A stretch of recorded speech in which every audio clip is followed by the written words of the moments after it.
Hello and welcome to the Rhythm Changes podcast. Thank you for joining me. My name is Chris Fraser, your host. Today's guest is a tenor saxophone player from here in Vancouver. However, he's recently earned his doctorate from the University of Southern California. It's Ardeshir Pourkeramati. It was a great pleasure to have him come over to my apartment and sort of reminisce about coming up in the scene in the early, mid 2010s here in Vancouver. We played at a lot of the same places and played with a lot of the same people. You know, he just moved back to Vancouver from completing his studies down in the United States. So it was great to just sit down and talk about a lot of the things that we have in common, like leading bands. Ardeshir is a super insightful guy and has really carried a lot of the wisdom that he's learned from his mentors in the various programs that he studied in over the years. So I think you'll find that this is a really, really insightful, really deep conversation at times. I'm excited for you to hear it.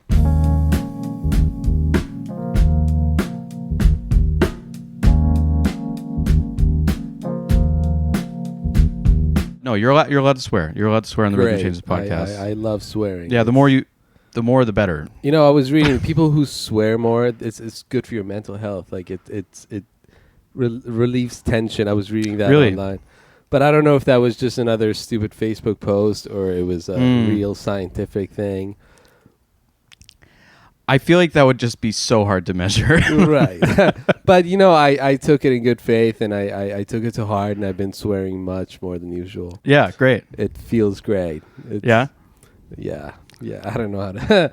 Hell yeah, man. Hell yeah. Hell yeah. Uh-oh. The H word. Well, I guess maybe if you're, like, you know... If you hold tension and swearing like really kind of like using swearing as an expletive specifically, is probably a good way to relieve tension. Yeah, so that makes sense. Yeah, just saying it randomly is not gonna. But you know, not to say swear words are a part of the jazz lingo, but I just generally when it comes to jazz lingo, I notice that we never think about what the non-jazz musicians, the audience, are thinking about us. And I feel like we should think about that more often when we talk to them or when we're talking in between our tunes. Right. You know what I mean? Like we're explaining the story behind the tune. I see a lot of musicians like talking about the theory behind the tune. Oh, man. Oh, don't get me started on this. Okay. Yeah, no, that's like, okay. Hear me. I have a way that I see this, and I think you can commiserate with me because you've been leading groups for a long time, right? I was looking through your Instagram just to get a refresher on Ardeshir. Man, actually, I wanted to show you some of these. So I took some screenshots like that are like pretty cool, but you know. Having a lot of experience leading groups, banter is something you need to get good at. Like you need to practice banter, because just like what you're saying, like if you're like don't show the audience how the sausage is made. Don't explain how the song works, please. Don't explain how you decided that you would include this song in the set that you're presenting right now. Don't include any of them. Don't do meta commentary on the thing that you're doing. Totally. Be part of it. Just talk about the song itself, what it means, right? Because that's the only thing that matters to the audience. It's like, what does any of this mean to me, right? Anything beyond that, anything deeper than that, like I think like oversharing is different from sincerity. Yeah. Right? Like, is that like, do you feel like your banter has changed over the years? It changed when I moved to LA. Okay. There is a wonderful guitar player who became a mentor of mine named Jacques Lejeune. Okay. And Jacques hosts a jam every Monday night. Yep. At the Lighthouse, like the famous Lighthouse that Jones great. Recorded his album. Totally, so I would go most Monday nights, and he had this gig in Inglewood, he still does, every Sunday. And he invited me to sit in, so I would go to the gig and watch and sit in on a few tunes. But I observed the way I just loved the way he approached not just music, but life and everything. Yeah. And the way he was talking to the people, it was just so great. And he would get people engaged. We were playing like a Cedar Walton tune or a Horace Silver tune. Yeah. And he would get people interested and we'd bring him in. And, over the last few years, I asked Jacques a lot of questions. But amongst those questions was, how do you talk to the audience so well? Like, how do you do it? And his answer, I keep reminding myself of that answer is, man, I just truly love the people I'm talking to, and I care for them. Oh, that's nice. And he's kind of like a priest in a church talking to the people. Right. He does the same thing. He just talks to them and tells them how much he loves them. He talks to the musicians and says how much he loves them and wow. how much he loves the music. And I'm so happy to be here tonight. We're going to share this song that we love. We hope you love it too. That's all you need. That's all you need. That's all you need, because that's I would say is a very explicit way of doing it, which I don't mind. That's fine. But just like honestly communicating that you have like a strong interest in what you're doing, and that you're happy to be doing it, or you're passionate to be doing it, or you just have like a general appreciation for this thing that you're presenting to people. Because I think it's very common to act like very cool, especially when you're younger, like just like to act like overly cool about the music that you're playing, which I get. And like if you're playing to a crowd that maybe like is indifferent, then you're going to be more likely to be like, oh, well, this rolls off my back anyway. Like people are talking or like not paying attention or whatever, or heckling or anything like that. Then like you'll be more tempted to just act too cool. But I mean, if you can set the tone where it's just, sincere, and you endear yourself to the audience, then I think that's an important thing for making it enjoyable for myself. Like I try to like get a joke off early in the set to win the room over, because then once I've done that and I'm not too cool for them, and I'm trying, I've made an effort to relate to the audience, then they're willing to listen to me, listen to the music that I'm presenting, right? So, and then like the more people in the room are doing that, that'll influence the other people in the room who might act another way. Like it has that effect, but also like you can kind of get into character too about where you want to be while you're performing. Because I don't think you want to be too cool when you're improvising, right? Yeah, you're there to play music. You're Yeah. not there to be attracting attention. You're there to provide the music. Yeah. Like do you find that like, I mean, you've done a lot of music school. I'm sure you've found that there's sort of like a macho-ness that will happen where, yeah, like, like cutting, like, like how people try to cut each other, or like, yeah, like how people will try to like vibe each other out even within the band or something like that, as opposed to just like trying to serve the music and nothing else, I hear you. I think, yeah, the schools kind of push you in that direction, but I'm not one who's anti-school. Like I'm very pro-school. Well, I wouldn't say that you're anti-school. No, yeah, but I think the vibing is also happens to people who didn't even go to school. Like for sure, yeah. It's just become a part of the jazz culture, and there's this tendency that we think, oh, I'm here to prove myself and show you that I'm better than you, or show the audience that I have so much muscles. Like, look at me, I'm flexing. While really, you're here to play music and serve the music, like you said. Yeah. It's amongst young people mostly, or older people who didn't really mature in that department. Like I don't think, asserting dominance can only get you so far creatively. Yeah, I totally agree. Yeah. Like you have to be able to let go. Yeah.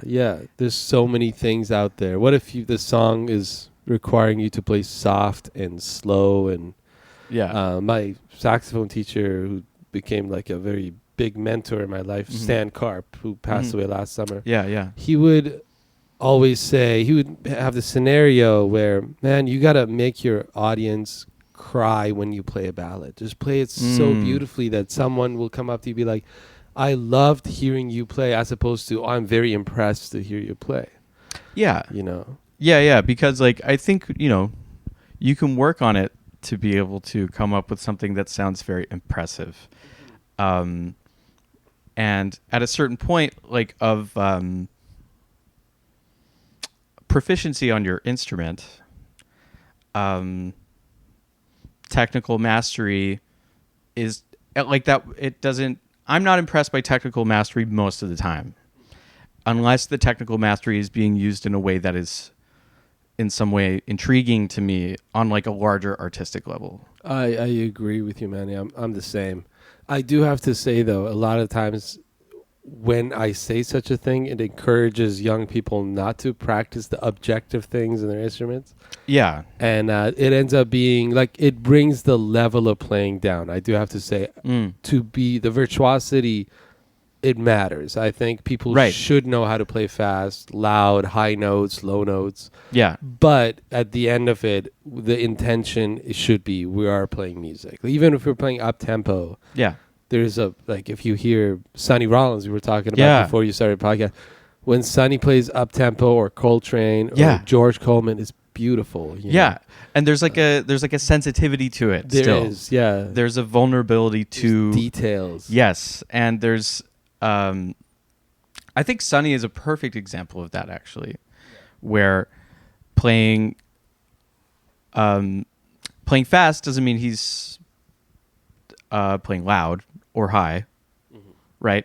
He will still like find a way to sort of pare down his ideas and like start from scratch, or like be able to revisit an idea, like have a narrative in the solo or something like that, which I think is super compelling about his particular playing.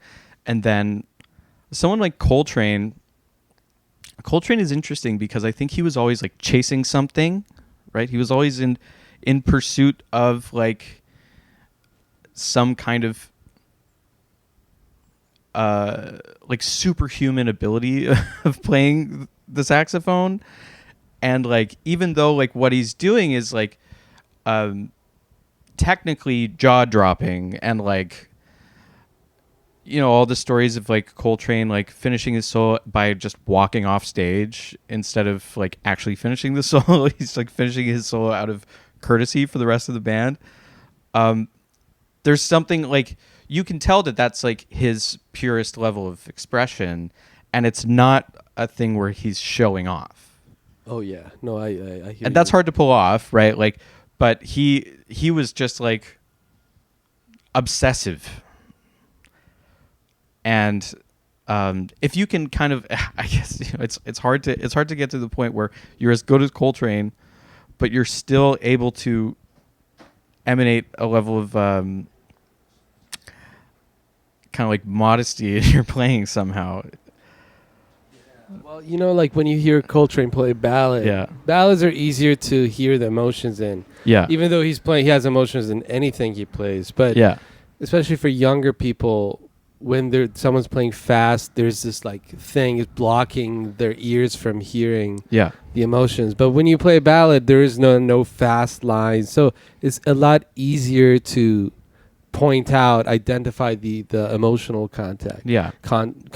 So when I think when we listen to Coltrane playing the ballads album, or with Johnny Hartman, or even like earlier stuff like with like Naima, or I mean, it's the same year, but Kind of Blue was recorded the same year. Giant Steps, Blue and Green, like just it's only how many bars of a solo is that?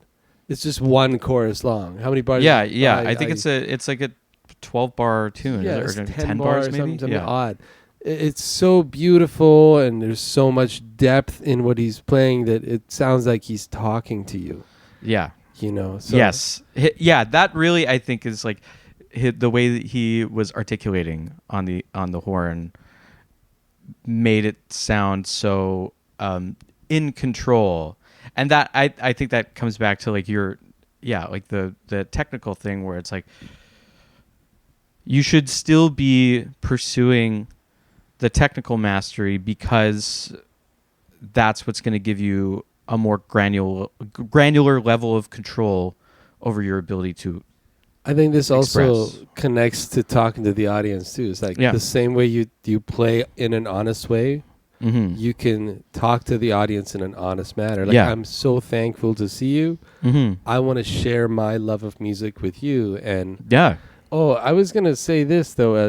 No, it's not a shortcut, but a little push in the right direction for me has been when I don't have anything interesting to say to the audience, I tell a story about how I met the band members. Cool. So when I don't just say their names, I go, oh, like here's Graham Villette on the drums. We met these many years ago. Yeah. He lives here, but he's from there. He's living here now. Yeah.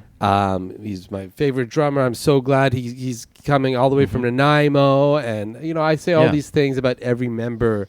Yeah. And people really go, oh, yeah, like I see these four people up there and this is how they know each other. And this is so right. Like these are like real humans. Yeah. Yeah. Like just giving a little bit of context.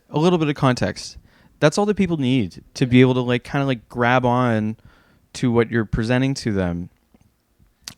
Right. Like, and even when you're talking about your music, that's why it's important to understand like the history of these tunes, or even just like, keep track of like how you started playing a tune, right? So like if you want to play a standard, you want to play Beatrice, it's like, oh, well, this is a tune that I could say like my old teacher Andre Lachance taught me this tune, right? Like when we were studying together. Or who did Sam? Who wrote the tune? Sam Rivers wrote the tune. Yeah. Oh, Beatrice. Who is Beatrice? Yeah. Who did he write it for? Like you can just Google that and find that. As someone who doesn't have any experience playing music and is like, say like someone is new to jazz and sitting at Frankie's. Yeah. If you want them to come to more jazz shows, you gotta get them in. So there was one of my friends non-musician friend went to a show by certain musicians less experienced. The music wasn't at the top level, but the music was good enough. But he said, "Man, this I don't know about the music. I don't. They played a lot of notes for my taste, but at least they had good stories to tell me." Yeah. And that's how my friend was engaged. She's like, "Jazz is cool. I want to hear more of these stories. Like, who met who? How do you know that musician? How did this musician meet that musician?" I don't know. That I've been thinking a lot about that. Yeah. Right. I mean, like, and it's also a very small world. Like, you can make connections, right? It would be pretty. I'm sure you could figure out, for example, like, oh, this is a song called Beatrice. It was written by Sam Rivers, but my favorite version is by Joe Henderson. And, Joe Henderson was a legendary saxophone player who really didn't get like his accolades till later in his career. When he was touring in the 90s, maybe he came to, the Glass Slipper or something like that. Like you could figure some of these things out, right? Yeah, totally. And then that way, you're providing way more depth to this thing than just like, this is a jazz standard called Beatrice. Yeah. Or not saying anything at all. Or you could just say, oh, like my saxophone teacher, Steve Caldestad, played this tune. Yeah. And I heard it this time. And he's also one of my heroes. Steve is one of the best in the world. And I'm so happy to have learned from him. And here's a tune, and I want to dedicate it to him. Yeah. And people in the audience will either know Steve. Yeah. They've seen him, or they're going to see him. And we're connecting with the local audience more that way. Totally, yeah. And you're making this connection that provides a larger world. And basically, this is a way into like this larger world that maybe people aren't familiar with. And I think people are like, if you already have somebody sitting down in a dark room listening to you play some music for the first time, they're asking you to pull them in. Yeah. You know what I mean? Like, it's already so many steps for someone to make it to Frankie's Jazz Club, park in Yaletown, like get pay the cover, order some pasta, get ready to listen to some music, right? Yeah. So like, they want to be transported. They want to be welcomed into the scene. They're there for you. Yeah. You are there to like bring them in. Right? Yeah. That is the role. That's the larger role that you are serving as a member of the scene. Yeah. Right? Yeah. And you can take it for granted that you have the gig, and you'll probably get more gigs, and that's fine. But you do have an opportunity there. And if it means like one or two people start getting more interested in the music, that's a lot. That's great. Yeah, that's one great. or two people a night. If we can get one or two people a night, like getting interested in the jazz scene in Vancouver at Frankie's, like one or two a night at Frankie's, dude, in a month, we got 60 more people interested in. That's an entire Frankie's room full of new people at Frankie's. Like exactly. So yeah. I mean, like I remember, my banter. I used to be too cool, I think, where like, I think I was trying to be like really dry and like have, try to have a joke that usually goes over people's heads or something like that.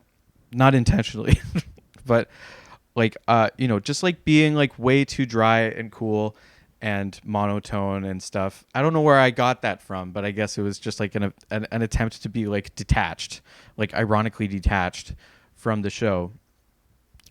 But now I realize, it really is a privilege that we get to have a platform at all.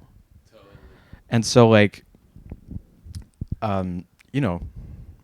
it's in my interest. It would behoove me to have people, want to come back. That's a phase too, like us being young and like for me, at first I would just get nervous talking to people. But as soon as the nerves went away, it was as if I'm up there to tell people how hard this thing is that we're about to do. So I have a recording. I have this song. I'm never going to share this with you or anyone, but I have the recording from Frankie's gig right before COVID. It's me, Parker Woods. I think is it Roland playing piano, or is it Winston? I think I saw the poster. I was just looking at your Instagram. I think it was Winston Masashita. Yeah, it might be like, was that Stephen Edwards, or Stephen couldn't make the gig, so it was Dan Howard, and it was Juan Encinalis on drums. And we were playing. What was it? There's With a Song in My Heart. Oh yeah. We were playing it in 4, and we were playing it like reaching 400 BPM. Whoa. And obviously we were doing things that we couldn't do. We just heard, like, I heard Grant Stewart play that fast. I'm like, we got to try to play that fast. Well, we shouldn't be. We should be practicing to. But anyway, I went on the mic and I basically told people, like, check this out. We're about to play. This is really hard to play that fast. And we went and we just totally butchered it. Yeah. But that's a young person's thing. It's like, let me tell people how difficult this is and how big my muscles are. And nobody cares. Yeah, no, like, it's not like the fact that you are playing it doesn't really matter, and the way in which you're playing it doesn't really matter to the audience. Yeah. It matters to maybe the couple other tenor saxophone players in the audience or whatever, right? Yeah. Like, and like, who are not paying to be at Frankie's. And they're already there. They're already there. They're on the guest list. They're on the guest list. They don't pay cover. You're not getting paid by them being there. Exactly. Yeah. So like, you don't have to win them over. They're there to see you play anyway. And either, be in awe or to vibe you. And you know what? That's probably to vibe you. Yeah, that's just the nature. Yeah, it's the nature of the beast. It doesn't matter. Like, it doesn't actually matter what you're playing, right? What does matter is, if it matters to you. Yeah. And if you are a person who the audience can relate to. Yeah. And like, selling, it's hard to sell 400 BPM Yeah. to an audience, especially if if you can't quite get You there. can't play it, especially. Yeah. It's not clean. It's just like all over the place. And Yeah. I was listening to it because I have a hard drive full of these old recordings that I found. I'm like, let me listen to this. And I'm like, man, this is so cringe. Like, I can't believe I did this. I get it. I was young and I just like hot-headed and like, Grant Stewart does it. He's my hero. And I wanna play it. Like, Here, I think I took a screenshot of a couple of these posters because it's actually pretty amazing. Like a lot of these places aren't around anymore. yeah. The scene's changed so much. Oh yeah. Check this one out. Oh, those are good times, man. And I have this poster in my room. Yeah. And this is the original Ardeshir band. Yeah, you can This is the read it out. Ardeshir Read it out. Quintet live at X-Side, which used to be known as El Barrio. El Barrio, yeah. It's on Hastings. It's Yeah. like east of the PNE. That's right. Yeah. It's like towards Missoula Music. No, west of the PNE. West. Are you sure? Nanaimo and Hastings? Yeah, Hastings. Oh, that's that's west. Yeah, Yeah. sorry.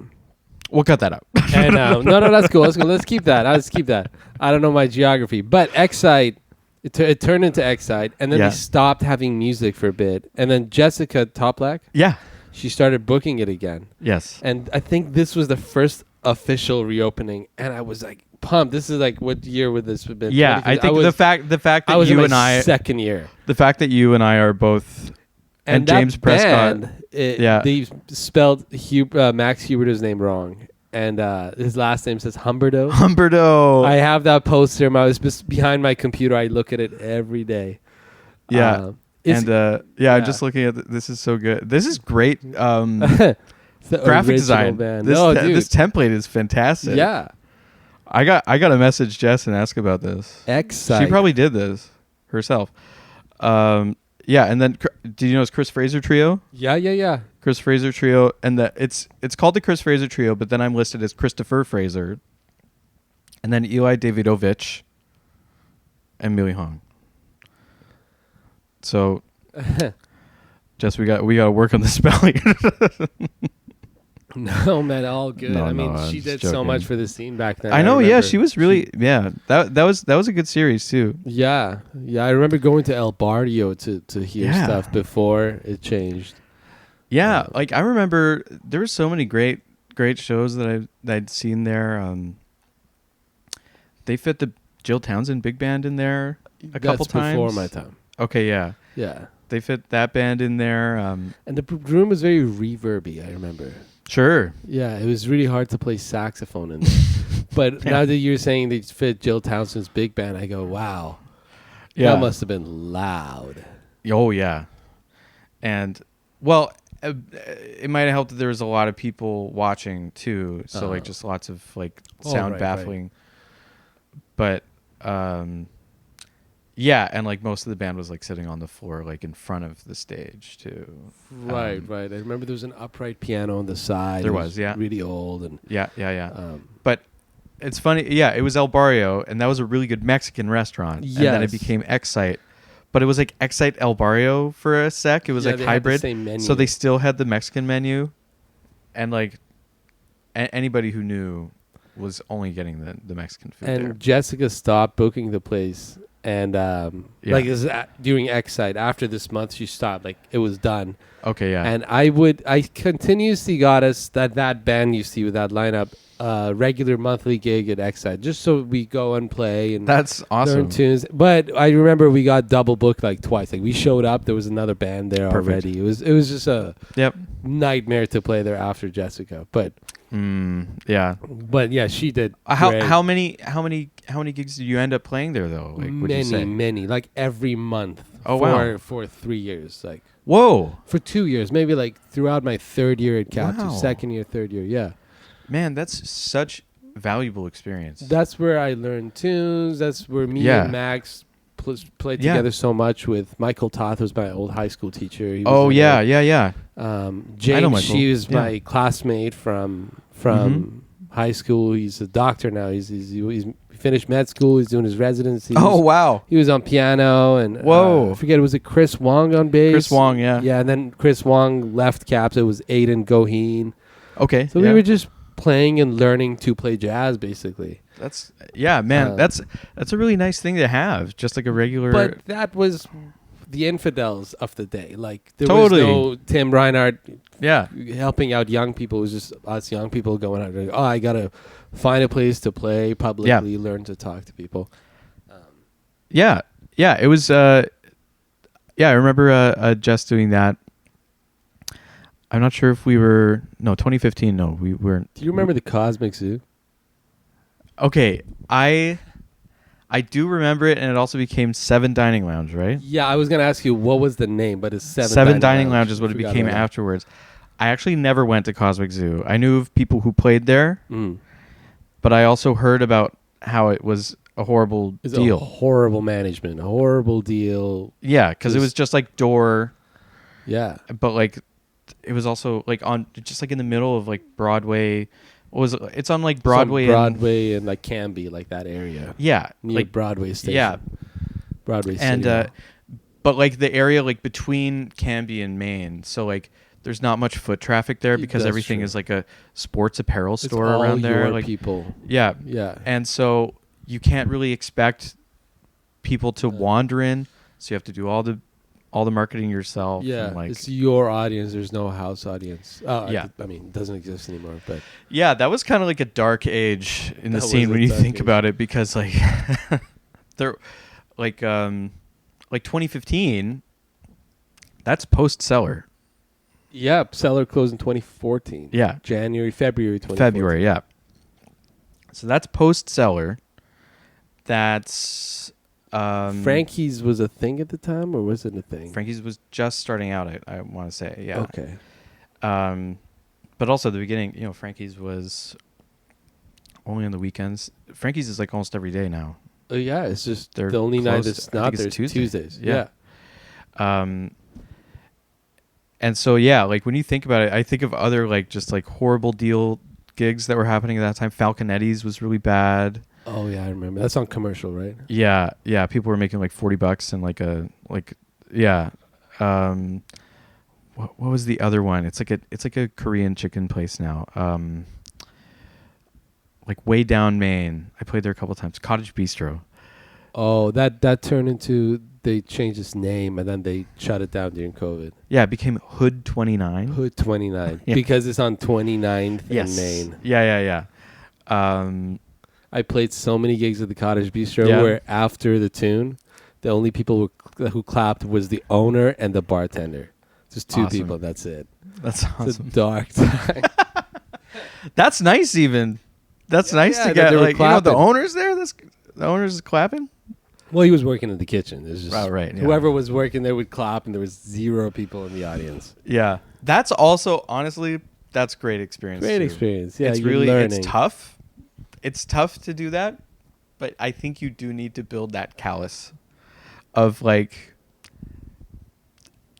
doing a presentation in front of literally the people who are working at the venue and no one else. No, totally. You learning to play the music. Forget the Yeah. attention. You're there Yeah. for the music. And everybody who is your hero as a musician has done that. Everybody. Totally. Yeah. Absolutely everybody. And I'm including like John Coltrane. Like they all had to play to an empty room at some point.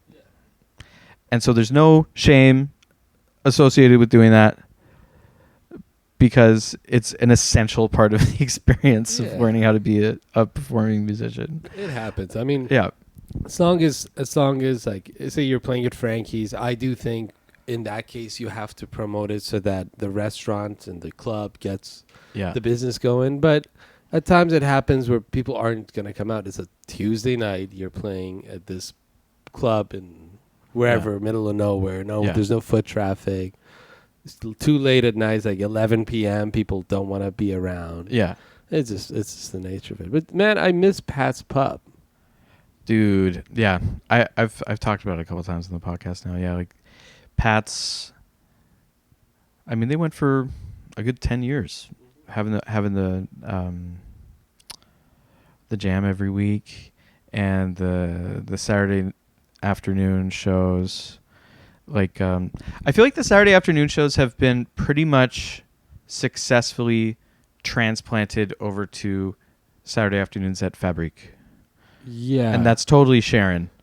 Yeah. Sharon like managed to essentially just migrate the built-in audience for the Saturday 4 p.m. show at Pat's to Fabrique St. George. Yeah, and also Heroes Welcome. It gives me a similar kind of vibe. Yeah. Heroes Welcome Yeah. is more Pat's like. Yeah. It's eerily Pat's like. Yeah. They even have pinball Yeah. in the back, which near the end of the Pat's run is basically all I was doing at Pat's Pub is playing pinball in the back, and then I would just hear Sharon be like, "Chris, you want to play?" And I'm like, "Oh, okay." It's just like me and David Blake were just playing pinball in the back. That's that pool. I remember playing pool. Oh yeah. They got the pool tables. Yeah, The pool tables.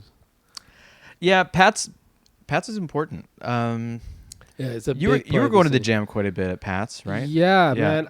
When I was a student at Cap, at times I was the only person at the jam. Sometimes it would be just me and Sharon's trio.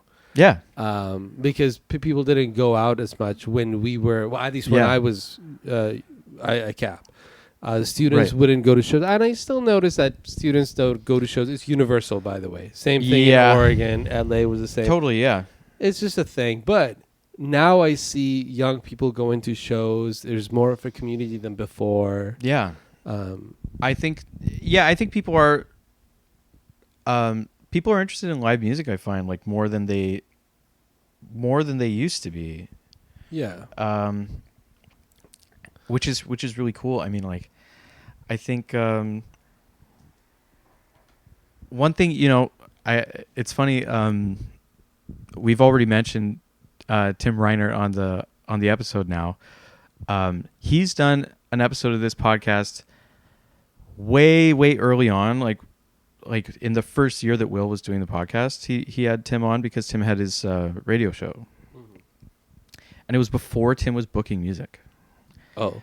So we haven't had Tim on the show since he started booking music, which is kind of crazy to think about. Because he really has like kind of infused I mean he's put so much work into booking shows, obviously. But he has I think he's kind of like set a standard in this scene for how marketing should work for shows. Because there wasn't anything like that.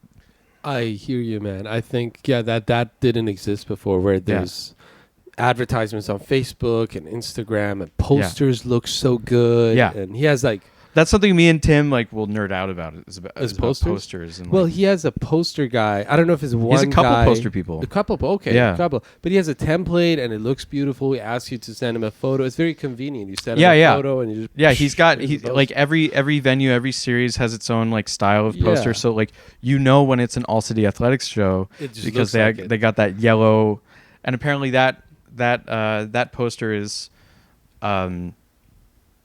that poster design is like a direct like I think it's like a Smoke and Joe Frazier like boxing poster from like the 70s or something like that. I see. He's keeping the theme. Exactly, yeah. So like, but it's so effective. Like just having like attaching a visual language to a venue to like communicate the vibe of the series is like it's huge, and there hasn't been anything even like close to that, like on a consistent level. On a consistent level, there hasn't been. But like, I mean, since seeing his posters, every time I have a gig, I signed up for this website Canva.com. I didn't know about this. I'm sure everybody knew about it. I'm using Canva. Always. Yeah.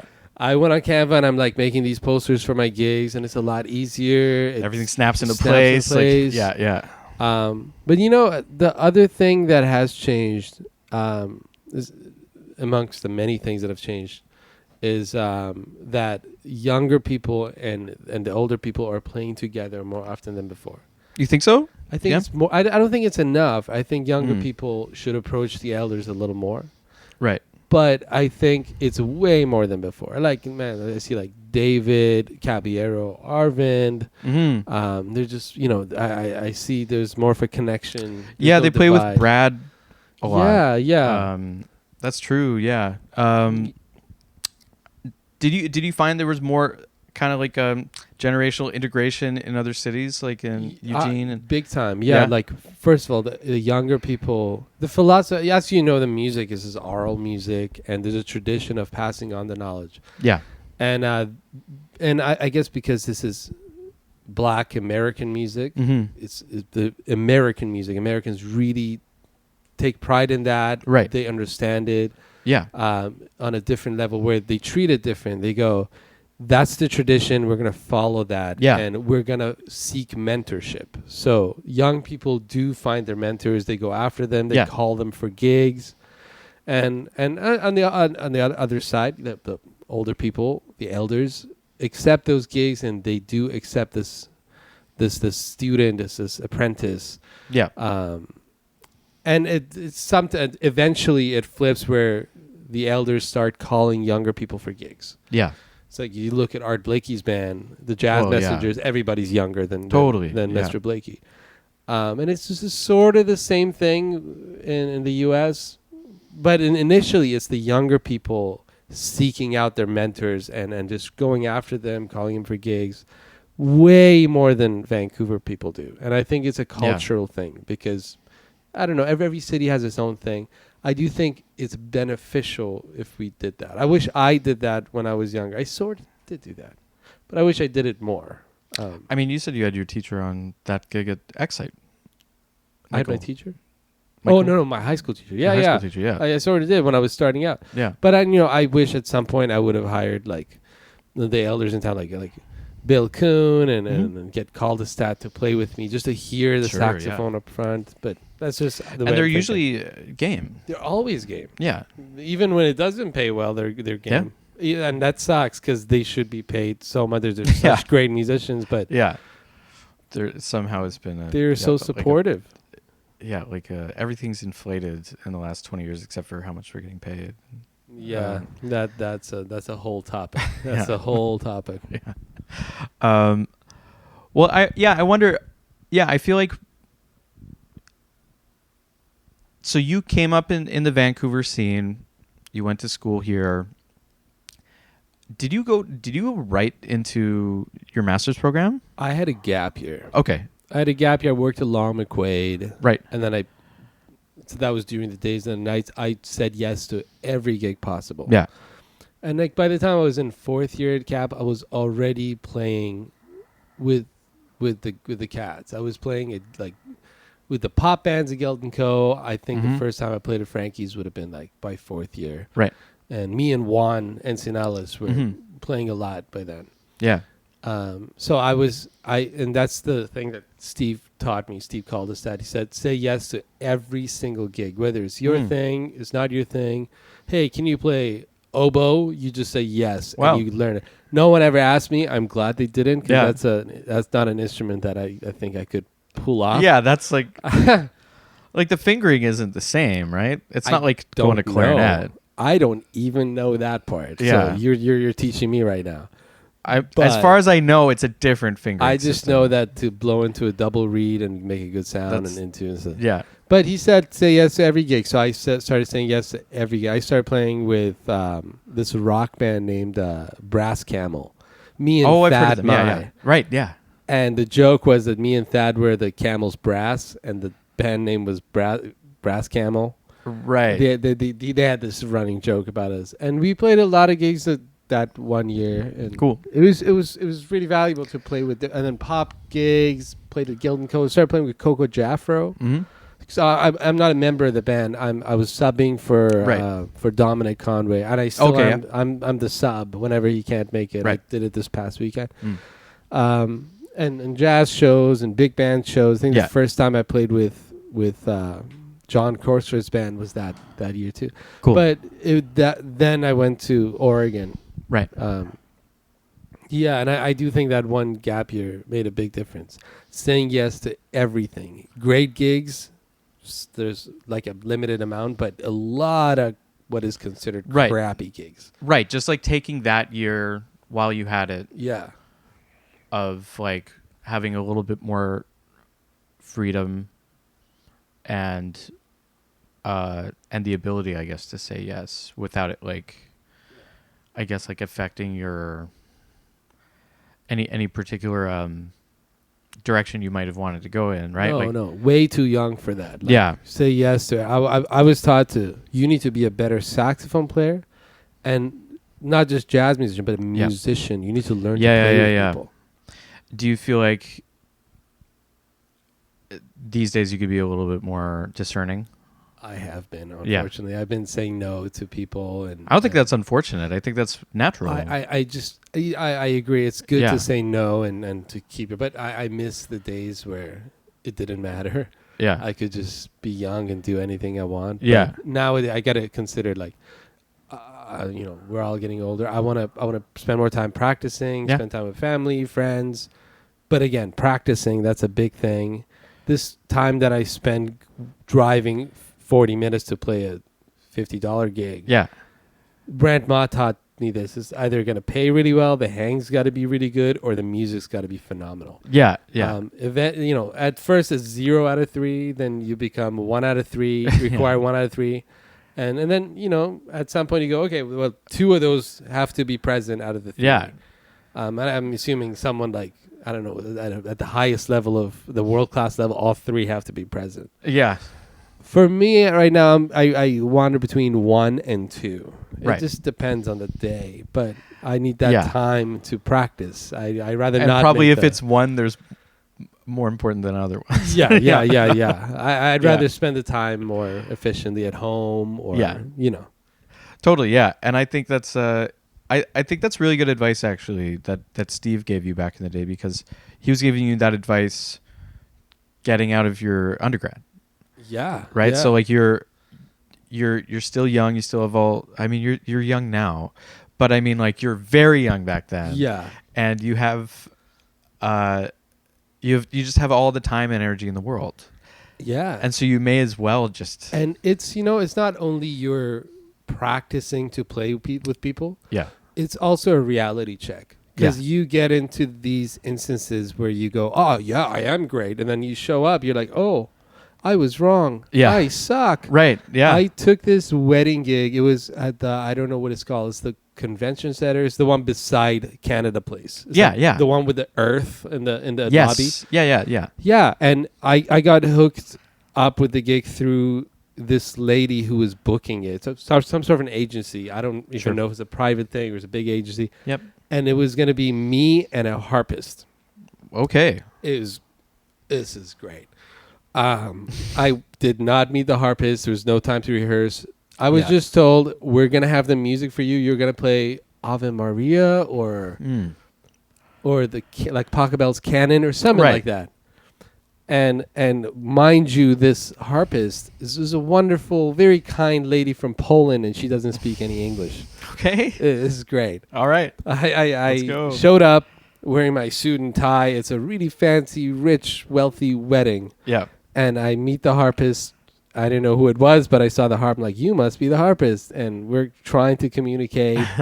She gives me the music. I'm asking, so like, is this transposed or is this concert? And it's hard to communicate again. She does. So I just say, play the first note. She does. I'm like, all right, great. So now we have.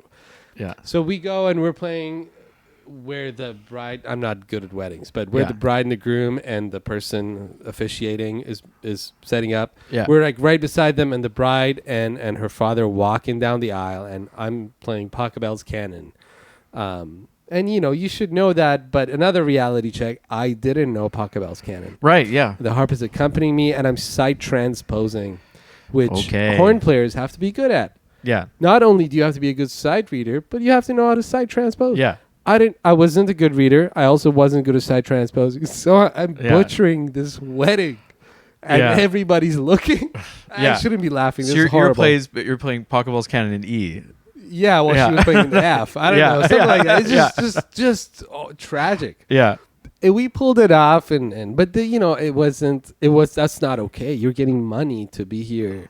And I learned. I walked away embarrassed, going, man, like I need to go practice the saxophone. I need to be a better player. I need to learn to read music and take more responsibility and be a more mature person just in life. It teaches you about that. Yeah, because like I mean that really is. I feel so bad laughing about that because it's. I mean, it so is what wrong. it is, right? Like it is,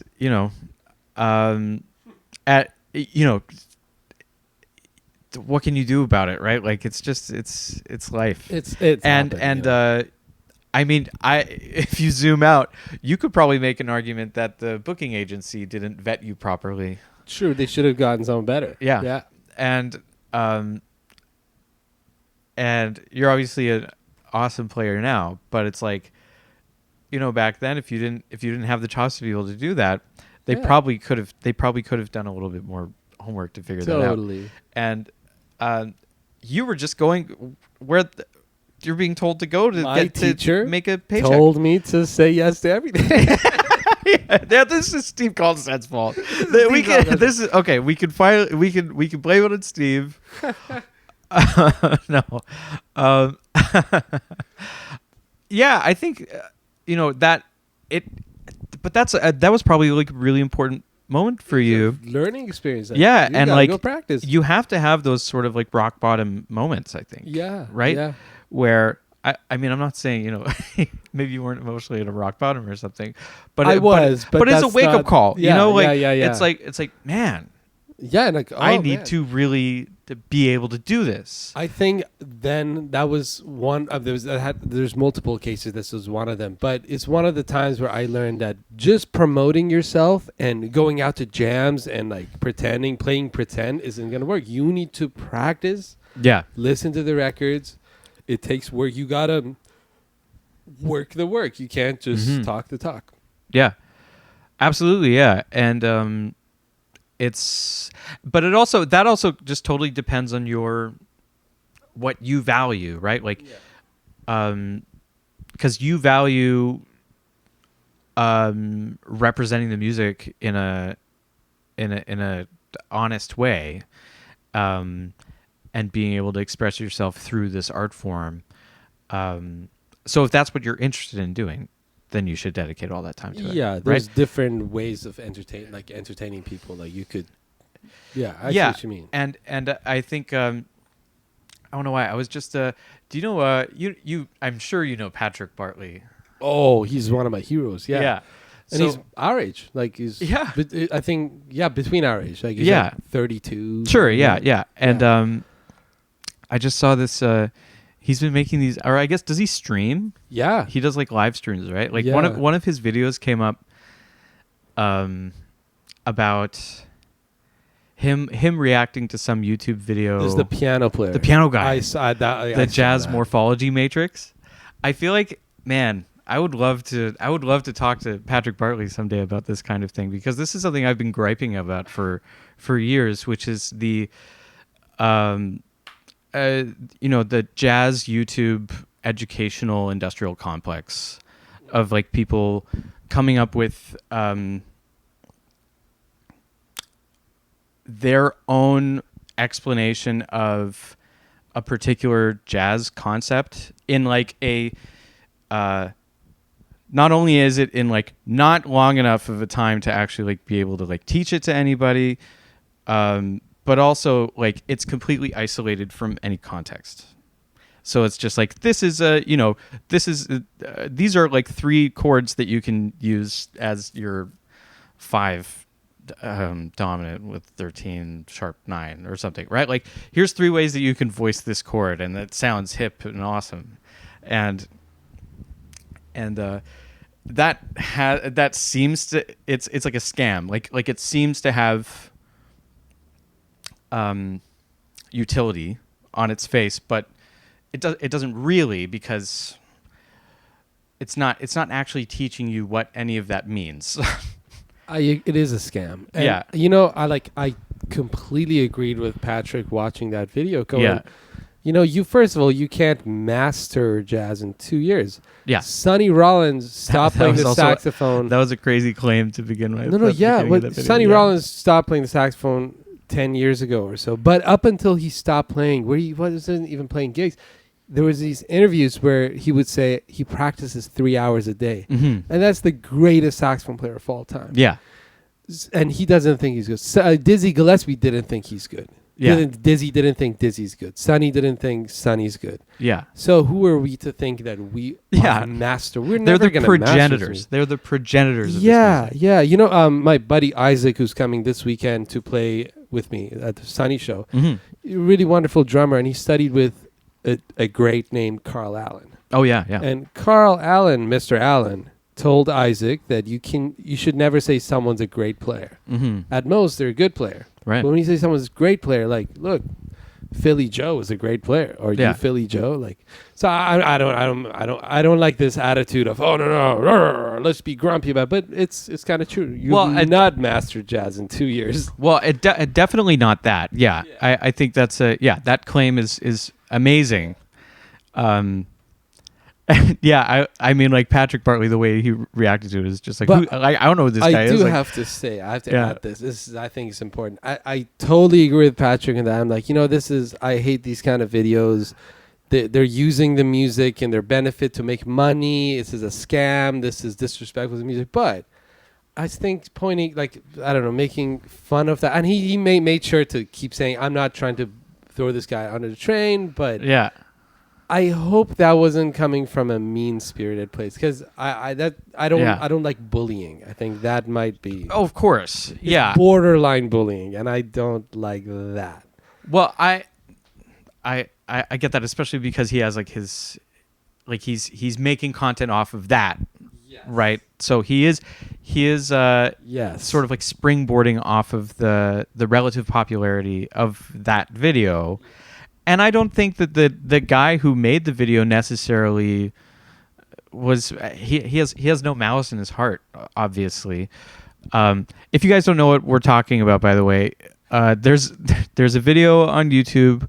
It's called the Jazz Morphology Matrix. I don't know the guy's name, but there's a video of the saxophone player Patrick Bartley responding to it on his stream. But really, what that reminded me of, though, is I don't think that guy was doing anything wrong necessarily. And I think his video popped off because he had like a good title and a good thumbnail. He had a lot of, yeah. Like, and like it just appealed to the right kind of people. Advertisable. Totally, yeah. It was like good marketing, like coming up with like a snappy title. Like it just worked. Like it worked as a YouTube video. But I don't know what your YouTube algorithm is like, but for me, for a while, I was getting a lot of these videos of people explaining Barry Harris methods of like harmonic concept. Oh, mine's just dogs and cats. Okay, great. But, yeah. I like your feed more though. But this is great. Well, I don't know, because the thing that bothered me about it is just like, this is how the Barry Harris 6 diminished scale works, kind of thing, right? And some dude explaining it, and the thing that bothers me is that YouTube has videos of Barry Harris explaining. Right? This. Why are you explaining it? Again? Yeah, this is second Barry Harris info. Explains it perfectly well. Yeah, he doesn't have like his keyboard display thing on video, but like he's there playing it, and he talks about it, and he says exactly what he's thinking, and there's hundreds of hours of videos of this man. Like, it's already out there. All this stuff is already out there. It ties into honesty that we were talking about earlier. Yeah, absolutely. And like, instead of like, fronting as like, the stuff that I'm telling you, I'm an authority for whatever reason, like that's already kind of like that's already suspicious. If anyone is trying to like, present themselves as any sort of authority on the music, I'm gonna need to see some credentials, right? Yeah, totally, man. And like, because I certainly wouldn't consider myself an authority, not in like a public sense. Like, I would consider myself an authority when I'm talking to my own students, when they're asking me about this music. Yeah. But as far as like being able to like go on the record and say like, you should learn from me, I am jazz. Yeah. Well, we're not jazz. That's a big claim. Yeah, man. Yeah. That's and again another young people thing. It's where the ego comes in and they grow out of it. I always try to think they're coming from a good place. They're just young, and I've done it too. Yeah. I think, man, I have to mention that the person who really pushed me in that direction of. I also still don't think that I'm as honest as I want to be. I'm still working on it. It's really hard. But the person who really helped me out is John Lee. Oh, yeah. And it was like, he would, every time I'd see him, it's always great seeing him. I was always happy to learn from him. But it was always a reality check. I would play some substitution. We would be at a jam session. Yep. We'd playing rhythm changes. Yeah. And on the A section, I'd play the cycle of fifths. And afterwards, he said in my car, "Be like, what were you doing? Why did you do that? You know that the bass player was young, and he's not going to follow you. Did you do that to tell him you know how to do it, or are you being honest?" So and then amongst all of these lessons this is big time. Yeah, we were playing at the Shadbolt. Yeah. And the band who was playing with us was a great band, swinging straight ahead band, and I was doing this altissimo Joe Henderson screaming thing. Yeah. And then, I was giving John a right, and he sat in my car. He's like, "Man, why'd you do that? You know that the band's not going to follow you. You got to play the music. It's about the music. It's not about you." But all these led back into you are not the authority. You're not here to gain attention and TikTok views and YouTube views. You're here to serve the music. And, I'll share this story without names. Sure. I was talking to a hero of mine. And this hero of mine was talking about another hero of mine that is younger than him. Okay. And these guys are world-class, famous people, don't live in Vancouver. Right. And he was saying this other person who's younger than him, he didn't play in this band and that band while I played in all these great bands like the greats, the pioneers of this music. But this younger person did not play in any of them. He just appeared in the scene. He's not a part of the lineage. And I was shocked to hear that. I understood where he came from. I was shocked to hear that. But then, we were hanging out with John. It was at Herman's. It was a year ago. And John said, "Man, there's all these younger cats who are on TikTok and Instagram. And they have very little mentorship. And they're self-mentored. And that's how they come up in the scenes through social media." And immediately I went, oh, what John's relation to these TikTokers, young TikTokers, is the same as that old master to that younger master. Right. It's the same idea, and it's food for thought. Like, are we here to serve the music? Is our intention to play beautiful music, or is it to gain attention? Is it to get followers, views? Get people to say, "Oh my God, you look really good. Oh my God, you can play so fast." And that's a really interesting question. But so I think there is probably a sense of indignance that a lot of us can start to feel towards people if we feel like they've made their way into a certain space that we're occupying. And we, for whatever reason, may feel like it's unearned. Yes. Right? And I think that's I think the concern can be valid. Like, if you have like a criticism that's like that's like pretty poignant, then, like, for example, if like you only have the experience of playing this music and playing it on Instagram. I mean, this was a big topic of conversation earlier this year on like music YouTube and like music Instagram and stuff, of people faking what they're playing on Instagram. And I mean, it is very, that does sort of like fly in the face of the tradition of this music, where ostensibly you're playing the music live most of the time, and obviously you can't just train wreck and start over a tune if it's not working, right? Like, you just got to play through. And that's kind of how you earn your stripes, is by, getting on stage and being willing to fall on your face. Yeah. Right. And just maybe don't fall on your face too many times in a row. That's kind of, I guess, like that's sort of how it works, right? Or learning that it's okay to fall on your face. Yeah. And you got to get up and it's still okay. Right. And so like there was a lot of discourse happening because people who were maybe like adjacent to like the jazz world were making videos that were doctored in some way, or they were heavily edited, or they were faked, like quote unquote faked, in that like they would record a good take and then they would record a separate video of them miming that take. And it's like, well, that just fits the, what that platform demands. The platform demands pristine, perfect content. And so it's impossible to make perfect content on a consistent basis. So you have to doctor it in order to make that work.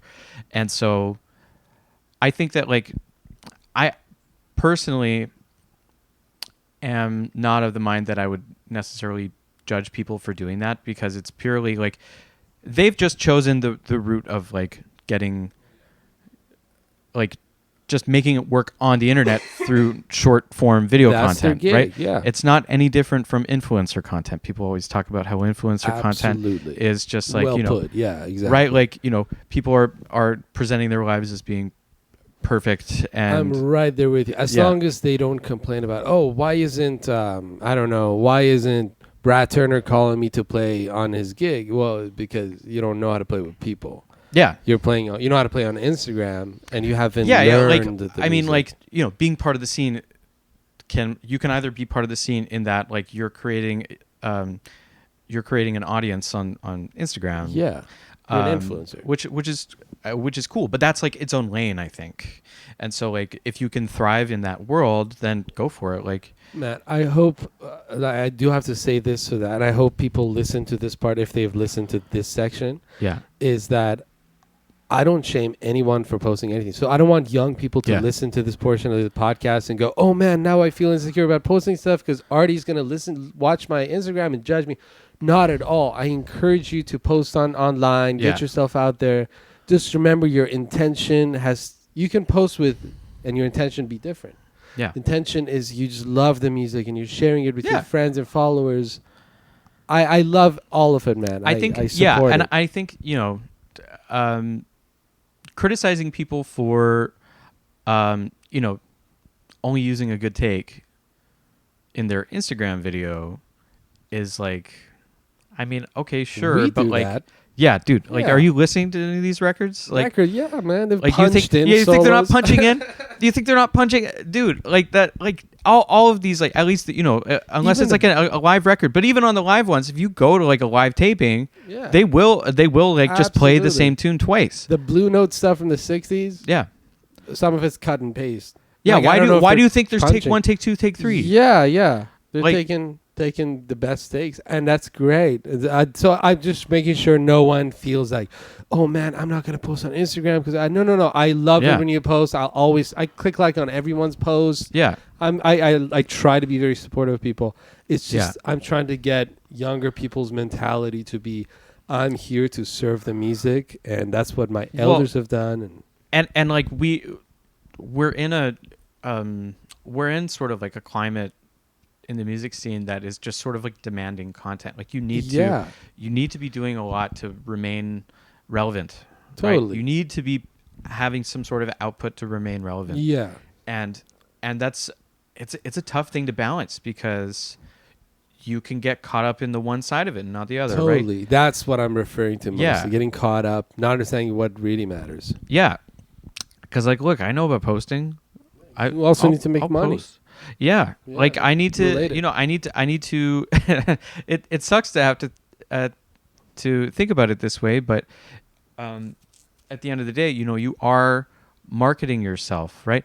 Back in the day, if you had a record deal or something, because that's really like when you would be making stuff that people would be listening to.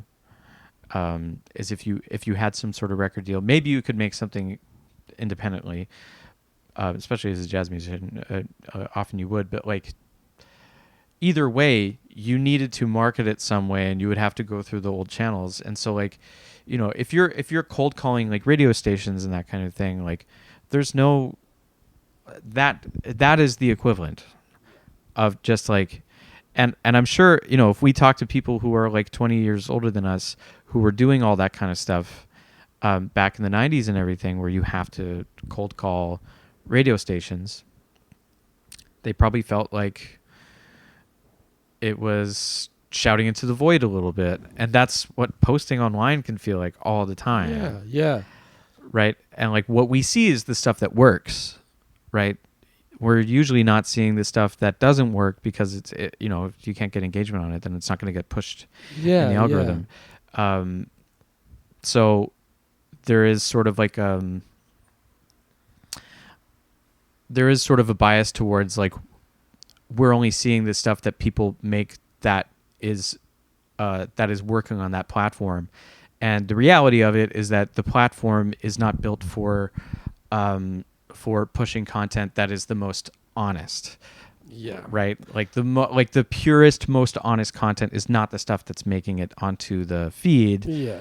Necessarily, but the stuff that just works, the stuff that keeps people engaged, that keeps the eyeballs on the phone. Totally. Right. And so, if you're willing to play the game, and if the game ends up being like make something that is picture perfect, then play that game. Yeah, you can make money getting views on YouTube. Yeah, but I guess what do you call it? Unwanted advice. There's unsolicited advice. Yeah. Here's my unsolicited advice for younger people. And it's an advice I give myself every day. Like I remind myself every day because it's hard. Is to not play pretend. Like if you want to be a certain thing, you can't just pretend to be it and then post about it. You got to practice and work towards it. And I continuously try to ask myself, like, man, am I the thing that I want to be? And the answer is always no. And I long tones, metronome, learn tunes, transcribe. That's been the kind of the theme. That's what I'm referring to. And so I really hope this conversation didn't discourage any young people. Well, no, if anything, I think that the one phenomenon of people choosing a good take and then miming, what is miming? Like, I'll record a good take of myself playing something on the guitar. Oh, and then I make a video of myself playing something that looks lip like that. syncing. Yeah, but with your guitar. Lip syncing along with it. Yeah. And to some people that might feel disingenuous. Yeah. But also like, why do I have to be a video producer? Yeah. Oh, why do I have to be making videos? Even that I'm not criticizing. But also like a Charlie Parker was lip syncing, or and like, I'm not even worried. I'm not saying that's a bad thing at all. Yeah, that's great. Whatever. The reason why I bring that up is that was a big part of like this discourse that was happening. There was this one. This is a year ago. Yeah, there was this this guitar player who was very popular on Instagram specifically. What's his name? Giacomo Tura or something like that. Okay. And he. I mean, there are a couple aspects of the scandal that happened that I think some are more serious than others, but a lot of the time it boiled down to the fact that he was like faking playing guitar in his videos. So either he was doing what I'm talking about, where you take a good audio take and then you mime playing that audio take in the video, which that's like whatever, that's fine, yeah. It's a stupid video. Like it doesn't matter if like if you played it, then you played it, right? It doesn't really matter.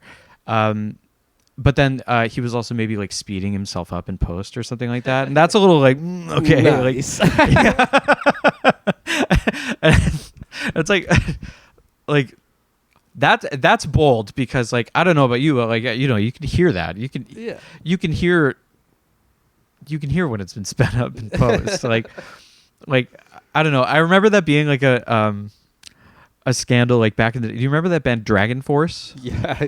Apparently they like sped themselves up in post really to play funny. it, but it's just like I don't know. Like that's the genre of music. It's like literal like speed metal. Like that's well, I mean, I don't know. I You can do all this miming and make nice beauty videos, and it's all okay. I encourage it. Yeah. Because you'll end up making more money. That's how the world works now. You have to advertise yourself. You have to put yourself out. Just remember that doesn't replace us practicing and actually becoming better musicians. And that's the only thing that is. But no, I think people need to make content, and they need to advertise their gigs. The more videos and pictures you put out of your gigs, it's the more gigs you'll get, the more you get out there. And I think great. And maybe I'm a little too optimistic about this, but I think that people respond like what we were talking about with banter. People respond to your genuine passion for the art form. So if you make videos and you're able to contextualize what it means to you and what it means in the grand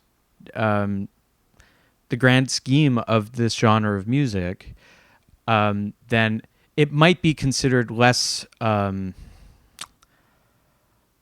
appealing to like the Instagram Reels type of video that tends to work.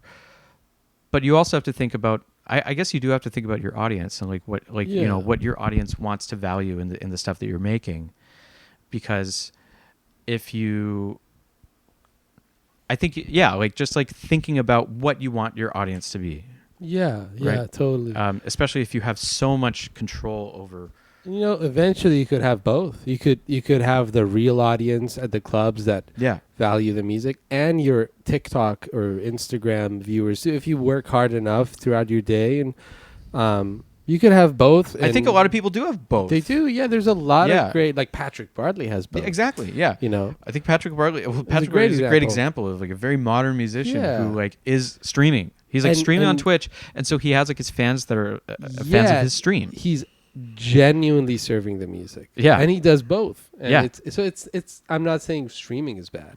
It's just it's a different thing though. Yeah, it's just a thing you do. It's the intention when it's the same. Does he game on his stream? I probably. Yeah. I've never watched a stream. I just know that he moved to Japan for a little bit, and he loves anime music.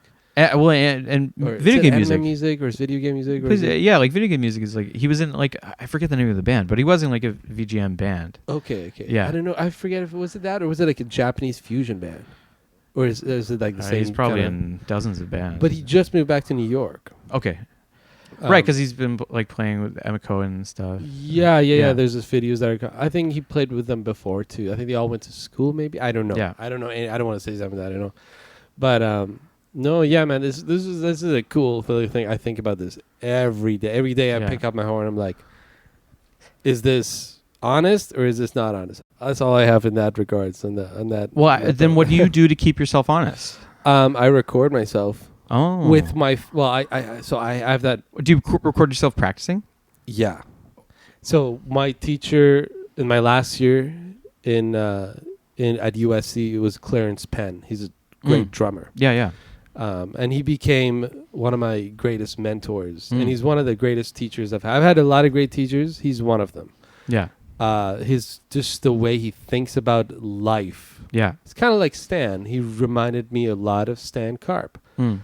He actually said a lot of the same things, even though they never met. His philosophy was everything's the same lane, meaning he would say, I'm cooking, but I'm cooking the same way I take a solo, and I take a solo the same way I cook, or I learn a new language, or I walk down the street and I talk to people. It's right. Life's all the same if you approach it the same way. And when you're practicing it, you can use this mentality that it's all the same lane, where if you're practicing, say saxophone players, we practice long tones for tone.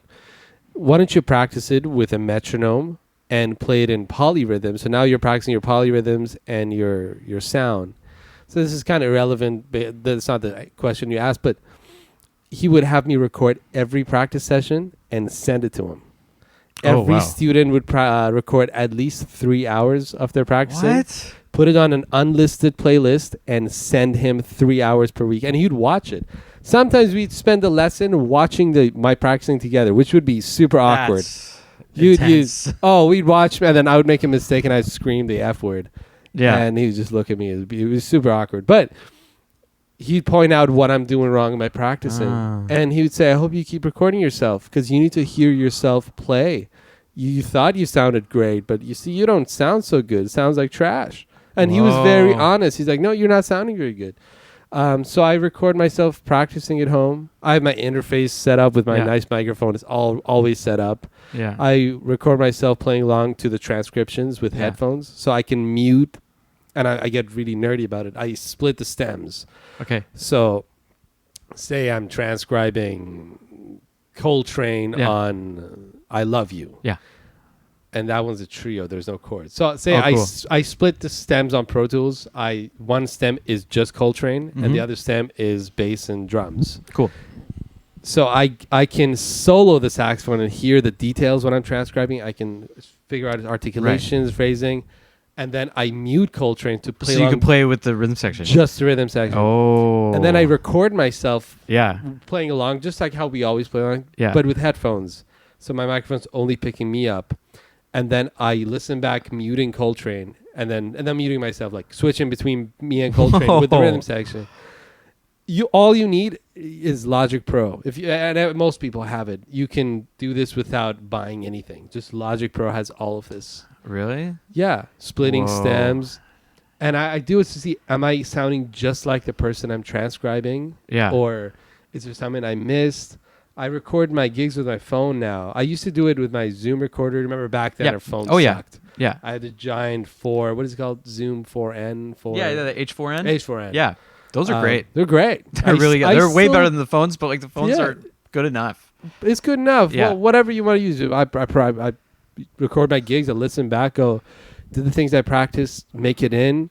Yeah. Am I genuinely playing with good time here? Oh, okay. I rushed here. I dragged there. It's out of tune when I'm playing here. The ballad isn't emotional enough. And I take the recordings and I practice the stuff that I just recorded, like from the last night's gig. And I go, this was generally not good. I'm not going to get depressed about it. Sometimes I do, but so it is what people seem to like it. So that's not a worry. Yeah. People like this. So I'm not upset about what happened. I'm happy about what happened, but I want to make it even better. So I'm going to practice and I've always been a practicer. I enjoy practicing. A lot of people don't. So, yeah, and I think that's like I think you do it in a really healthy way because the way you're saying is that like you just have like a genuine interest in being just being able to do it to your own satisfaction. Like you have a standard that you want to be able to maintain. Yeah. And so you can approach your practice in like a very objective way. Very objective. Right? I'm a little too objective at times. I can criticize myself going, wait a second. Music is subjective. Remember. Yeah. But I think being able to approach it from that way, though, is probably a good way to make it less emotional. And I think that's probably the reason why people have a problem with practicing is because they get pretty emotional. Yeah. They let their emotions run the practice session. Makes sense. Musicians and artists are emotional people. Of course. We all are. And there's nothing wrong with being emotional. That's great. It's encouraged. Yeah, there's absolutely nothing. I'm not saying that it's a bad thing to be emotional, but I think it is probably not productive to let your emotions dictate how you do something like practicing your instrument in order to get better at it. Yeah. Right. It's save hard. the emotions for the bandstand. Yeah. No, totally. It's really hard though. Yes, man. Like sometimes you listen back and you get very insecure. It's like, oh man, I wish I could play as good as Chris Potter. But again, we're not playing pretend. We got to be honest here. It's not about being the shining star. It's about we love the music. It makes us happy. Yeah. And the music and somebody once told me this. It's kind of harsh, but the music doesn't owe us anything. We owe everything to the music. Wow, that's really great. And we got to give everything to the music because the music's done so much for us already. Totally, yeah. But yeah, no, that's how I get objective about it, and it's very meditational for me. Yeah. I feel like if people had a good relationship with practicing, Yeah. younger people, I think that would change everything. They would enjoy music school more. Yeah. You know, I mean, music school sucks because you have to go to class and study, and not music school. School sucks. I understand. Totally. But hey, since it's music school, it's got to be a little better. So we can maybe practice and make the practicing enjoyable. And well, I think yeah, like there's the Chris Potter thing is actually so relatable. You have a version of that? Well, of course, yeah. Like I'll think about like Kurt Rosenwinkel or something like that, right? Where it's like, or Peter Bernstein, where I'm thinking like, man, I want what I'm playing to be as good as what they do. Yeah. And like that's just like it's just not realistic, first of all. But also like why shouldn't I want to play the way that I play it? Yeah, but one thing I'll say there, why isn't as reasonable?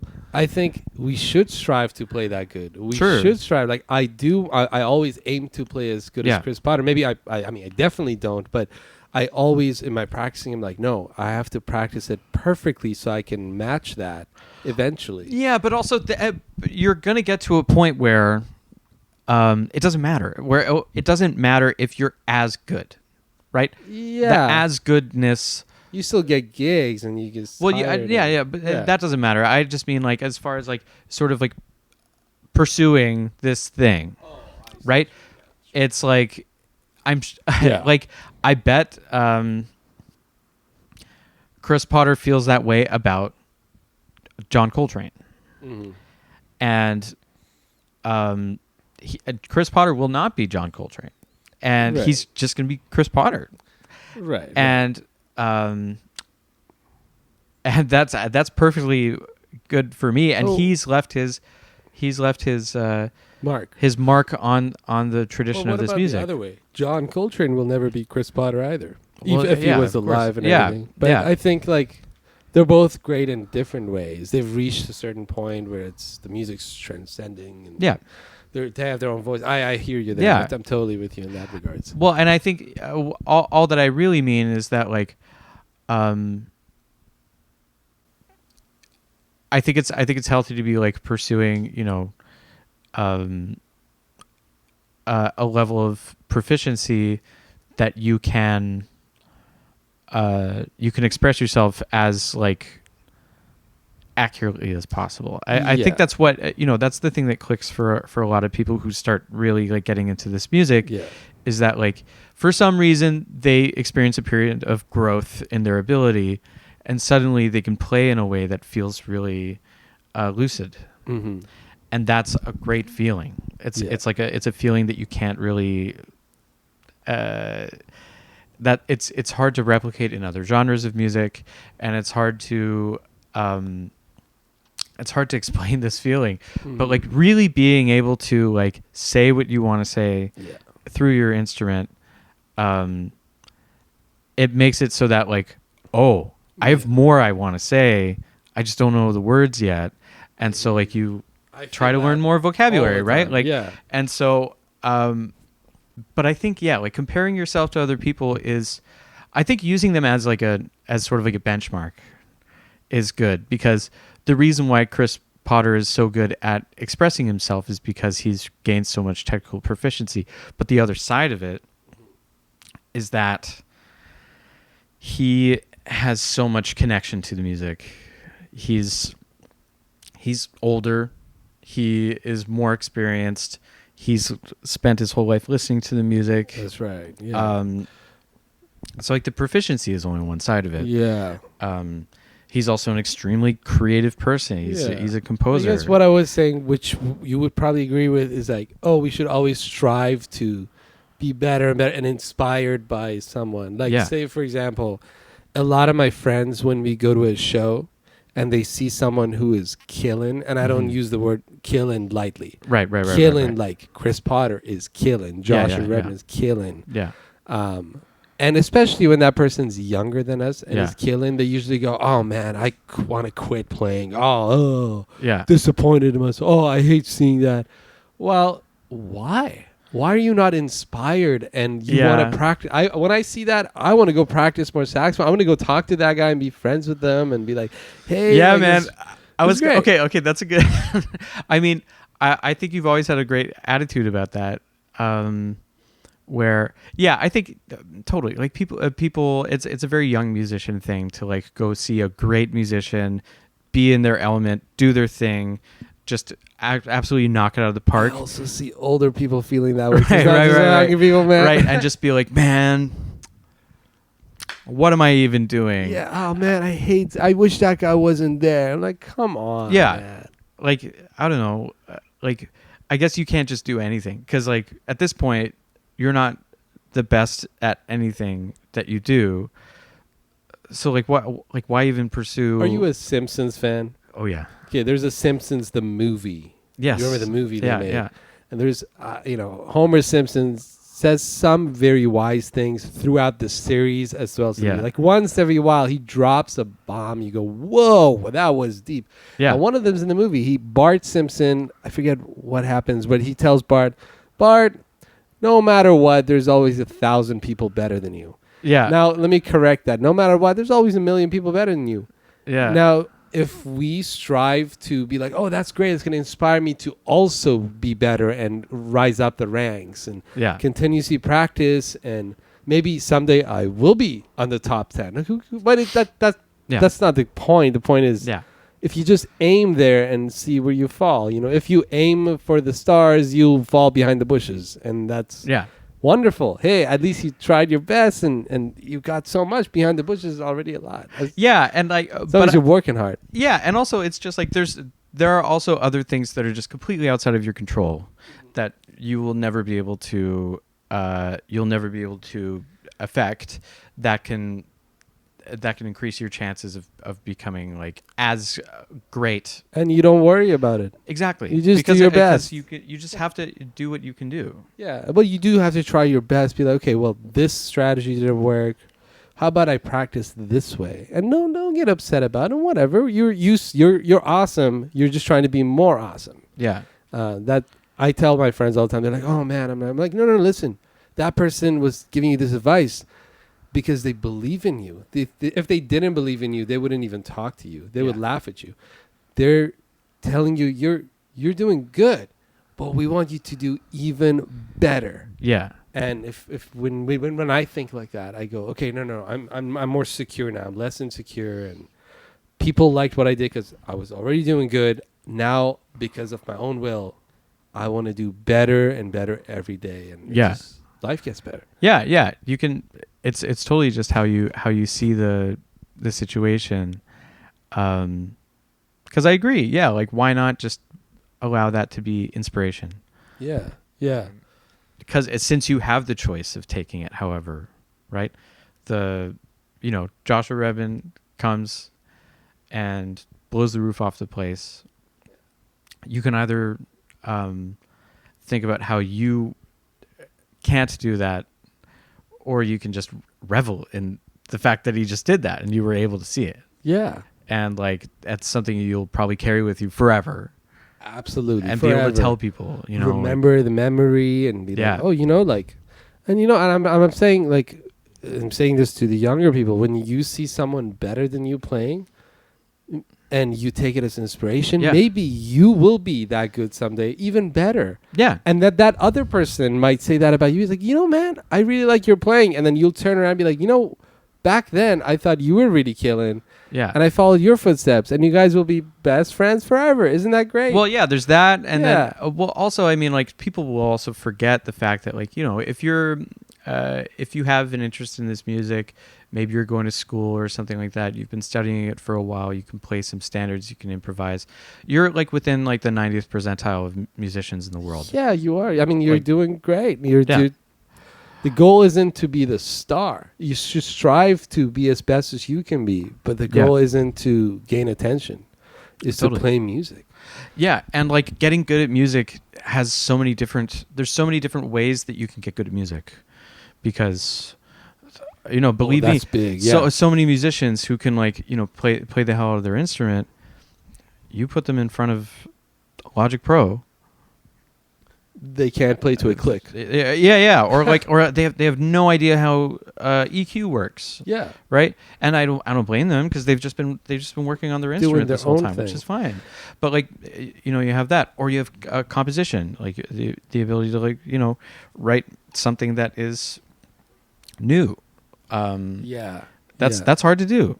The big thing I learned by going to the biggest thing is that from my Los Angeles experience is everyone is different. Yeah. And everyone approaches life differently, not just music, but life. And we have to respect that because everyone has a different interest, life story, mentality, just the way their body works. People are genetically predisposed. They're different. And maybe the stuff you and I have been doing that we think is working, we're just biased. And maybe if we let loose and try out other people's methods of practicing or approaching the music, maybe we'll get even further. I've been questioning my ways lately. Sure. Maybe there's, you've come up with a way. I mean, obviously, whatever you're doing is working because you sound awesome. That's mighty kind of you, but thank you. No, I mean, I'm being totally honest about that. I mean, as I was saying, that I feel the same way about you. Well, I appreciate that. Before the podcast, I was talking to Chris about that. But I think, the way that you practice is not how I practice. Well, it's what works for me. Well, what I think works for me now. I don't know. And I think you've probably come, obviously it's working, right? So, who knows if there's another method that you could be using that would be working better for you. I mean, I don't think it really matters. Ultimately, it matters how much you can focus. Yeah, I totally agree. How much you can focus. It doesn't matter what it is, if you can. And the way that you learn. Everybody learns differently too. Everyone learns differently. Yeah. Yeah, that's a problem with our education is that we paint everybody with the same brush. Yeah, standardized education always has had that problem, right? Yeah. And so I think that's why the mentorship route is so useful because it's just a one-on-one relationship. Yeah. So, that person can kind of get to know you, get to know how you learn, sort of speak your language, so to speak. Yeah. And then that way you're getting essentially a catered education program that's personalized to you, and you have a good relationship with your teacher. And you like what they do. Yeah. And that historically is how it's worked. Yeah, right? yeah. Like what you were saying. And so standardizing the system, I mean, obviously it helps with teaching a larger group of people the same amount of information, but obviously that information needs to be standardized, and it's up to them to dig further. But so I do think that the school system, the academic system of music and jazz and stuff is an important part of it, but it shouldn't be. It's not everything. Yeah, it's not everything, man. Have you seen that John Schofield interview, the NYU interview? David Schroeder interviews him. I think David Blake posted it years ago. I don't think I've seen that This one. is a really good video. If cats are listening, they can go on YouTube, search NYU, New York University, John Schofield interview. Okay. And the very last question, David Schroeder, who's I think is the head of the program, asks John Schofield, do you have any advice for the younger people? Or what would I don't want to repeat what he said, but what would Miles have said? And he I can imagine. He just says swear word. But he's like, well, if I had any advice for younger people, he tells everyone this story that Jim Hall was on the phone with Freddie Green. Yeah. Jim Hall's great guitar player, is one of the greatest jazz guitar players who's ever lived. Mm-hmm. Freddie Green was the guitar player in Count Basie's band, yeah. So he was on the phone, and Freddie Green's, was he much older than Jim Hall? Is that fair to say? Yeah, older, yeah. Yeah. And he asked... at least 20 years older than Jim. Yeah. Jim Hall asked Freddie Green for advice over the phone, for wisdom, and Freddie Green says that when you pack your suit, you're on the road, you're touring, when you pack your suitcase, pack up your suit jacket last. And that sounds like such stupid advice on the surface, but it's actually so deep because you're on the road. What do you do when you get to a hotel? You got to open your bag and wear your suit. And if your suit jacket is on at the end of your bag, you're going to make a mess. You're going to make a mess, but you got to quickly grab your suit and go to the sound check and go to the gig. Yeah. That's not stuff you learn in a classroom. You learn all the good stuff in a practice room, but this is what you learn from your elders who have practical advice. Yeah. That's why we approach the elders. That's why we go to shows. That's why, like, a lot of young people don't understand. Like, I'm going to school and I'm practicing, listening to the records. How come I'm not getting? Well, you're not getting the full thing because you're not asking Freddie Green about his experience. Jim Hall, you could ask him. Bill Kuhn and Steve Collisad. And obviously in retrospect, like, this legend asking this other legend for advice. Yeah. It sounds, it's a great story. Yeah. But I mean, like, you don't know what this relationship that you'll have with whatever mentor you have. Got to try out different people. 20, 30 years. Yeah. And sorry. I thought you meant, maybe this mentor is not going to work for you. That's why I said you got to try out different people. Yeah, is that what you meant? You can have that too, obviously. But I just mean, like, as far as Jim Hall is concerned, it's just like that's an elder that he can go to. Yeah. He's not thinking like a larger sense of just like, oh, I bet Freddie Green, the guitar player from the Count Basie band, has some really great travel advice for me. Yeah. Like he probably is just like earnestly saying like, this is a guy that I idolize. Yeah. Yeah. And so, I bet there's I just want to have a conversation with him. I want to just be able to take what I can from him. And I think that's also what mentorship ends up being, right? I think I was very fortunate to be able to study with Peter Bernstein. I remember you went to New York with that grant. Yeah. And he we didn't talk about how to play the guitar, right? We talked about like playing tunes and about which records were important and like what was important about the music, and like he's a very big picture kind of guy, and that's something that I needed because I've always been very detail oriented, and I can get caught up in details and like forget big picture stuff, and obviously like that's not why I reached out to Bernstein. Right? Like, I didn't reach out to Peter Bernstein so that he could teach me how to zoom out in life. He's your hero. That's and he does what I want to do on the guitar. Mm-hmm. And but ultimately, 8 years after the fact, what I'm realizing is that, what I learned from Bernstein is a lot of stuff about how to play tunes. Mm-hmm. Like specifically like the changes to a lot of tunes, like the proper changes and how to play them, how to play them in a way that's compelling. That I will, that's like the practical musical advice that I got from him. But like it turns out he like just he taught me about how to appreciate the music in like a very like grand level. Yeah, yeah. And that's what I could take from him, right? And that's, I think, maybe how people should try to approach like the mentorship thing, because your mentor isn't necessarily going to give you the thing that you're hoping for in that moment. Yeah. Right. Not that I wasn't hoping for any of that. I was very thankful to be studying with Pete like during that time and everything that I got from him. I think I was in the right place at the right time. But I think that maybe I can remember being a cap earlier when I was younger, studying with certain teachers there, and probably taking it for granted that I was studying with them. Me too. Right? Because, you're young and you have this expectation about like this time that you have with them. Mm-hmm. And for me, I think I just simply didn't get it a lot of the time. And I probably didn't admit that because I didn't even have a guitar teacher until I was at CAP. Me too. So like, yeah.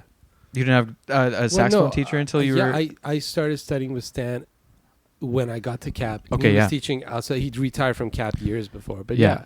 I didn't really study with anybody. Right. So like, I didn't know. I actually kind of like didn't get what it meant to have a guitar teacher, right? And like, or whatever a guitar teacher is, but like, I realized mentor. Yeah. Yeah, exactly. Like I realize now that, sure, Ron Samworth probably could have like taught me a whole bunch of jazz bebop language, and but that isn't really what we were working on because I was I wasn't using my pinky enough, and like I wasn't Right. I was like putting too much vibrato on every note because I was used to like blues guitar players back then. So like we were sort of like working on that a little bit more, and he was basically correcting like bad habit stuff that I had picked up as like a self-taught guitar player. And I think probably back then I took that for granted. I was like, oh, well, this is kind of annoying. Like, these lessons are mostly just, I feel like I'm being scolded. But in retrospect, those were extremely important lessons. Those are the objective lessons. Yeah. And then Peter Bernstein was the subjective lesson. Yeah. And like, but I also don't get to the point of even being able to, have Peter Bernstein reply to my emails.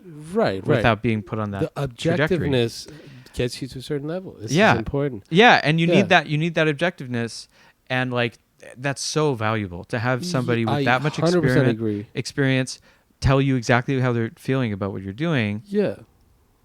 You can't get that in any other part of your life, especially after you're out of school. Yeah. Like you can't just be like, "Hey, how what do you think of that?" Right. To anybody that you're playing with now. Like you play a gig, the band leader, you go up to the band leader and it's like, "So how'd I do?" That's awkward to ask. Yeah, exactly. Like, you don't think you did good? Well, you're not going to get next gig, man, if you don't believe in what you just did. Totally, yeah. The objectiveness comes from school, but the subjectiveness comes from seeking out your mentors that you love. Yeah. And John, amongst the things that John's done for me, he's done so much, and I really appreciate his mentorship. Mm-hmm. John was a mentor of mine, and he told me that you need to let your hero know that you exist. And he talked about Kenny Washington. Yeah. And how he met up with Kenny Washington at an IHOPs in Boston. So he told me this story. It's his story tell. I'm not going to tell. Yeah. But I thought, maybe I should move to LA because Ralph Moore lives there. And that was initially why I went. Yeah. And, Ralph never taught me to play changes or improvise, but just his approach to the music, the way he talks about it. Just like what you talked about with the macro thing with Peter Bernstein. Yeah. Versus what you would learn with a private instructor in your school. It's very different. Yeah. I feel because like that stuff, playing over changes is actually like quite objective. Yeah, it's and so like you can there's no shortage of resources. Yeah, but how do you make it musical and make it play ideas and motives and music as opposed to licks after licks? Yeah. Yeah, I guess that's the that's what we're pursuing, right? Big time. Yeah. Man, okay, before we finished up though, I did want to go over it. You've got just looking through your Instagram, you have a really great collection of selfies with dear God. with really amazing jazz musicians. Yeah, a lot of them I'm not very good at this photo thing, man. I disagree. I mean, you've I don't know, like you get a selfie with all these guys. I go, oh, man. Here's you and Jimmy Heath. I remember Corey Weiss took that photo. Oh, that's great. He was playing at the Pyatt Hall. This is at the backstage. Yeah. He was there with who's the piano player? Okay, I don't remember. Forget what I was going to say. It was a wonderful night. So great seeing you. Well, it's Ambrose. Ambrose was Cap. Cap. Yeah, this is my fourth year, I think. Yeah. That's Robert Glasper. Glasper. That was in Ottawa. Okay. Yeah, that was at the Youth Summit. I did the. It almost looks like you have a guitar on your back. That was the horn, and I was like, no, you never know what's gonna happen. You gotta have your horn on your back. And that was my Right. mentality. Okay. I stopped doing that because that's ridiculous. Got Ethan. Oh yeah, that's Ethan Iverson. That was also in Ottawa. Okay. It's Donnie McCaslin. Yeah. You have a couple pictures of Donnie McCaslin. We came to Cap, and then Yeah. he came to Vancouver, and then I saw him in Ottawa. That's I just kept following him around after he Yeah. was the guest artist. It's wonderful. I mean, he's amazing. Really Yeah. kind man. This one isn't a selfie. That's not a set. No, This I one was told that's Joshua Redmond. My Yeah. photo. I was told not to take any photos with him. Oh. But then, as I was having him sign my record, Ashak Ilhan's father, Ilhan Safarali's father, yeah. took a picture and sent it to me. There's a cool story behind this photo. Yeah. Did you go to this concert? This was the Still Dreaming band. No, I didn't. This catch was that one. it was like with I forget who was in the band, but it was Brian Blade in the band. Okay. Anyway, this is the continuation of his father's legacy, the Dreaming band. Yeah. During the concert, he went on the mic. Joshua Redmond went on the mic. He said, we landed in Vancouver and they drove us to a hotel, and in the car ride, I was like, wow, you guys don't have any freeways. Because, from the airport, you don't take the highway to go to downtown. Totally, yeah. And I was like in a bad mood. So I was like, you think Vancouver's awesome. Vancouver has highways. So when he was signing this thing, I went up to him like, you do know that we have freeways, right? And he's so humble. He was like, oh, I know. I was joking around. Now that I think about it, I'm like, what did you... You had this opportunity to talk to Joshua Redmond. That's what she said. We actually have some pretty wide freeways here. You can go really fast on them, Mr. Redmond. 80 kilometers an hour. Yeah, but from the airport. Like, what? You just got to drive through You Richmond. just didn't see it. It's like, Yeah. you do know that we have freeways in Vancouver. He was probably found that refreshing that there wasn't freeways running through the city like that. I hope he doesn't remember me. I mean, he probably just knew you were like a nerdy kid. Probably. He's Like he deals with that all the time. We're jazz music, after all. Yeah, So yeah. everyone's a nerd.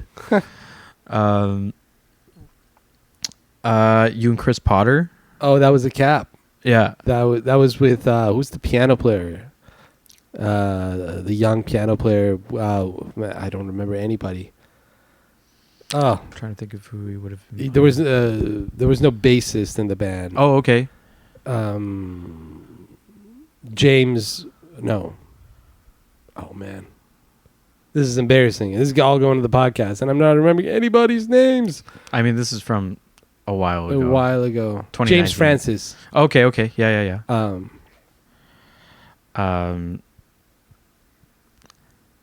You and Harold Mabern. Oh yeah, that was first year Cap. Yeah.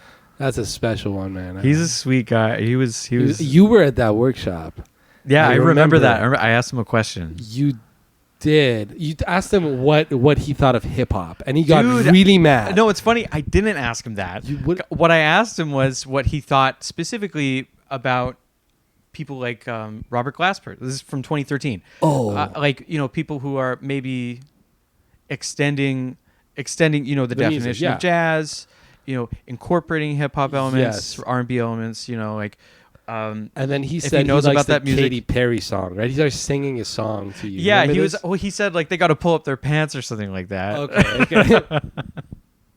And I was like, okay. And then he was just like, good music is good music. And he like started Right, playing. right. Yeah, I think he played a Katy Perry song or like Some he played a pop pop song. song because Yeah. he was like learning pop songs. Right. He was like still like Man. into learning pop songs. The big lesson I learned from that masterclass was Yeah. he played. I think they played this contrafact based on "Have You Met Miss Jones?" that Corey wrote. It's called Okay. "Have You Met Joan?" Joan was a big supporter at the Yeah, Cellar and Frankie's. yeah. That's right. She passed away recently, but it's a contrafact, and I think they played it in some sort of a Latin feel, or maybe Okay. it wasn't that. Maybe it was a different tune. They played a samba feel, and he asked us like, "So, what feel was that?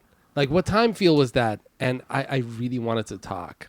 Right, And yeah, especially yeah, as an yeah. 18-year-old, I really liked to put my hand up, and he's Totally. like, That was the same way. young Yeah. guy. I was like, Latin.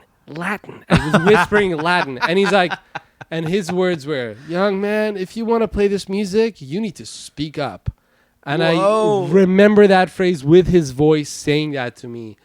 I wrote it down on a quote sheet. I have to remind, like, if you want to play this music, you need to speak up. So I spoke up, Latin music, and everybody laughed at me because that's such an obvious. No, but what is it? It's a samba. Yeah, That's that's so funny.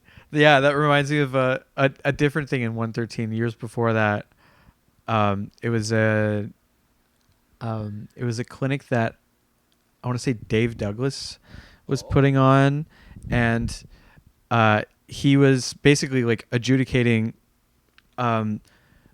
Leo Bay and his trio. So it was like Leo, Eli, Mealy, and maybe a horn player. I think it could have been like Jeff Claridge or something like that, playing this trio, and they were playing Leo's original music. And I think it was like a composition workshop. So like they were talking about his compositions and like small group playing, that kind of thing.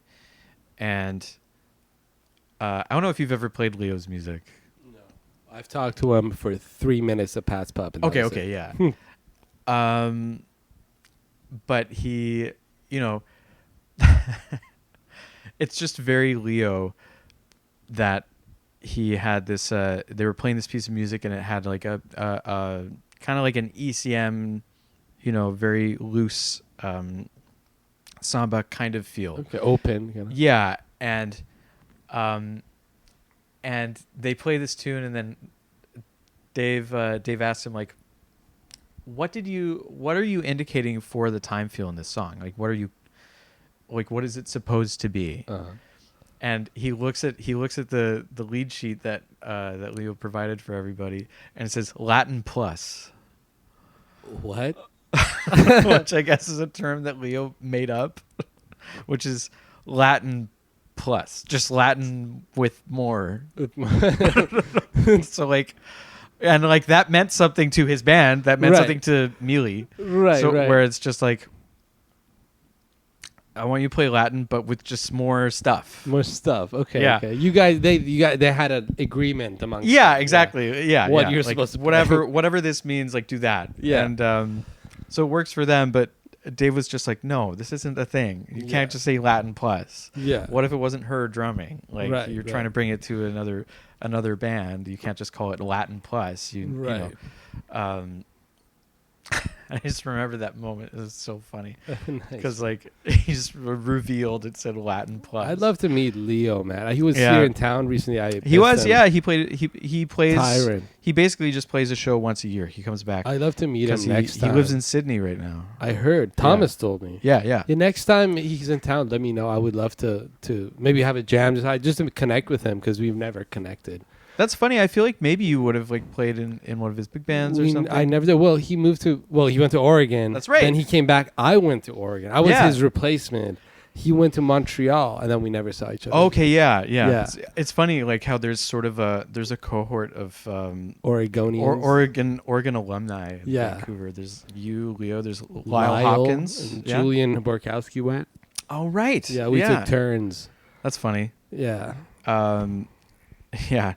Well, yeah. Like I just wanted to know, like, what's the secret to getting a good selfie? Man. Oh, here's you and Ralph Moore. Yeah, no, I have a lot of selfies with Ralph. Yeah.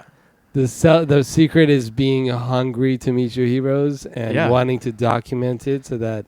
What do you say? What do you say to them? I always say hi and I introduce myself and I say I'm a.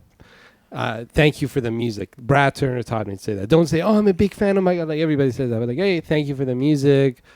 Just be very honest. Yeah, I think that is really nice. Like just imagine hearing that from somebody. Yeah, because you're honest. When you're honest, they don't ask anymore. Like, hey, thank you. Like Ben Williams wasn't down to talk, so I just gave him space and I walked away. But a lot of times, like Ralph wanted to talk, and he's like, "So, do you play?" I'm like, "Yeah, well, I play the saxophone too." Yeah. And then the conversation keeps going, just like a normal people conversation, that doesn't have to be your hero. And you connect with them. Maybe you'll get their email, contact info. Yeah. You'll hook up with them later. Or maybe yeah, and all that. Hey, like before I go, do you mind if I take a picture? That's fantastic I'm advice, sure honestly. You That's all really, take really better great. photos than I do. That was way more insightful than I was expecting, even. So, like, I actually really appreciate that answer. Oh no, I'm sorry. I give a long answer. No, that's good. Long is good. Don't don't worry about talking too much on podcasts, man. This is a long episode already, though. Oh, we're almost at 2 hours. Well, We might beat John Gross. Who knows? huh? The John Gross episode was about 2 hours long. So. Oh, I got to listen to that one. Oh, it's so good. I bet he's the It's legend. the best thing I've ever done, maybe. I took lessons with him. He's one of my teachers. He's one of my mentors. I didn't mention his name earlier. Whatever. He's one of the greatest. He's also from L.A. He is also from LA. Yeah. He came to LA. And he lived in Oregon. Oregon. Yeah. Portland, but yeah. Yeah, everyone in Oregon knew him. Yeah. He came to visit LA. I hung out with him when he was there. Great. I watched him play a show at Sam First at the club down there. He's still so awesome, man. Beautiful sound, beautiful person, beautiful everything. Yeah. He came to the jam once during the Jazz Fest recently, so I got to play with him then. Right. And he called Voyage. Of course. As he always does. Check out that episode if you're listening to this. If you like this one, you should check out the John Gross episode. It is epic. That's really great advice, though, like thanking them for the music. I think that is really great because I think there is like a anxiety-fueled version of like talking to somebody that you idolize, where you're just like, you immediately have to prove yourself to them. So you're like just kind of like giving a short version of your resume to them. Right? Hire me. They're not gonna hire you. Yeah. Or it's just like, know who I am, right? Yeah. And the advice that you got about like making sure that your heroes know who you are, I think that's a good thing. But don't do it right away. Don't be mindful. Because immediately once if you put yourself in their shoes, right? Like somebody comes up to you and tells you who they are and like introduces themselves like immediately in that context. First of all, when you're on stage, you just finished playing, people start coming up to you. You have a wall. Because you're like, okay, what's going on right now? Like, I need to pee, first of all. I need to go to the bathroom. Just consider them being people, like, if they're older. Like, I got to meet George Coleman in January. I went to New York with Corey for a few days. Yeah. And he's friends with Mr. Coleman, and we went to visit him. So his vision isn't there. So he's sitting in the couch, and he's older, and you got to understand that you can't just go up and poke him. So I just sat there and I said, Mr. Coleman, my name is this. Thank you for the music. And I just sat there and listened to him play. I think that's enough. Oh, yeah. He doesn't have to ever know who I am. Don't take the advice literally. Like, just let them know. It means like, just go introduce yourself and say thank you that you changed my life. I just want you to know that you changed my life. He's the kind of guy you can thank. Yeah. Like, same with Ralph. I just told him, you changed my life. You don't have to remember me. He chose to remember me. Yeah, exactly. Because he's a kind, humble man. Right, yeah. And he's also like not George Coleman's age. Not George Coleman's age. And like he can appreciate that on that level, right? Yeah. Like totally. But that's what that means. Like, let them know that you exist doesn't mean force them to remember you. No. It just means, hey, you changed my life. I just had to tell you that. Well, it probably just means like if you want to form a bond with them, like, form a human bond with them. Yeah. And like, don't be a jerk. Tell them that you appreciate them in an honest way, right? So like just saying thank you for the music if they had just played. Yeah. That's probably the nicest thing you can hear in that moment. Yeah. Right? And then, if they choose to continue the conversation with you, then, maybe you can open up to them. Totally. But I think that's really great advice, and I am gonna use it from now on. I'm gonna lead with thank you, which I probably don't do. I probably compliment. If I'm thinking about like going up and talking to people after the show, I'll be like, that was great. That was a great. I usually go up and say, that was okay. I would practice with a metronome if I were you. Mr. McBride. I would never do that. No. Especially, he's my favorite musician in the world. Oh man, yeah. No, I got to like the proudest moment of my life is when I dapped up Chris McBride at the Cellar after he played. It was crazy, actually. I was just like, I don't know, like we just like it just happened. Like Nice. just like the handshake was like right on time. And like that's all we did. Like I didn't gush or anything like that. I just played it super cool. Yeah. And like that was probably the highlight of that kind of interaction for me. I don't know if it'll ever get better than that. I've never had that. Yeah. I never dabbed one of the greats. Yeah, I was biting off more than I could chew. But you know what? I went in and I luck was in my favor. Because I could have messed up that dap. And one more advice I give people too. So I learned this in LA is that you refer to the greats and your elders by their last names.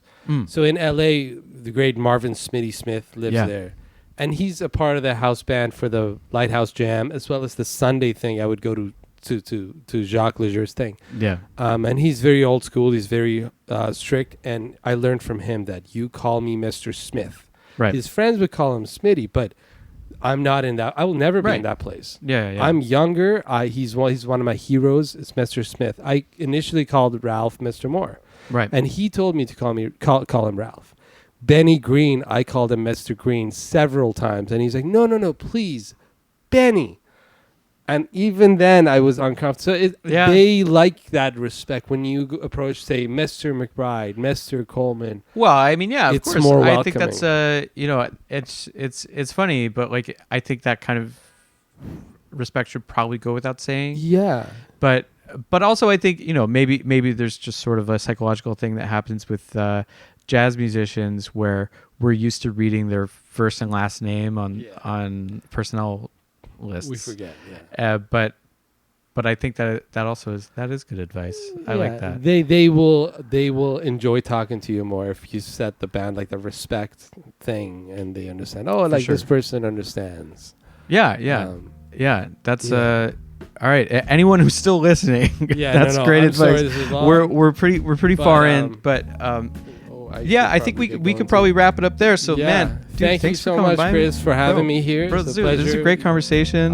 Might be one of my longest episodes. I really enjoyed talking to you. This is a great convo, great man. Hangs, we should do it again. Should grab drinks sometimes. For sure. I'm around. I'm around. Yes, sir. Yeah. Thank you.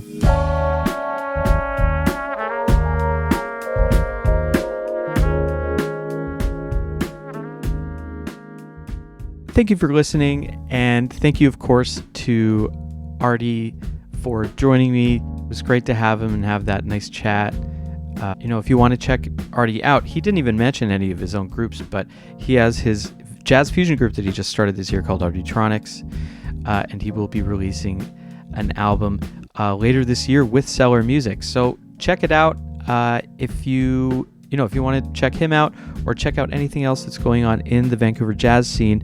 All you have to do is go over to rhythmchanges.ca, check out the gig list, or sign up for the weekly newsletter, and you will be kept abreast of everything happening in the scene here. So don't delay. Head over now. And until next time, thanks a lot. Have a good one. Bye now.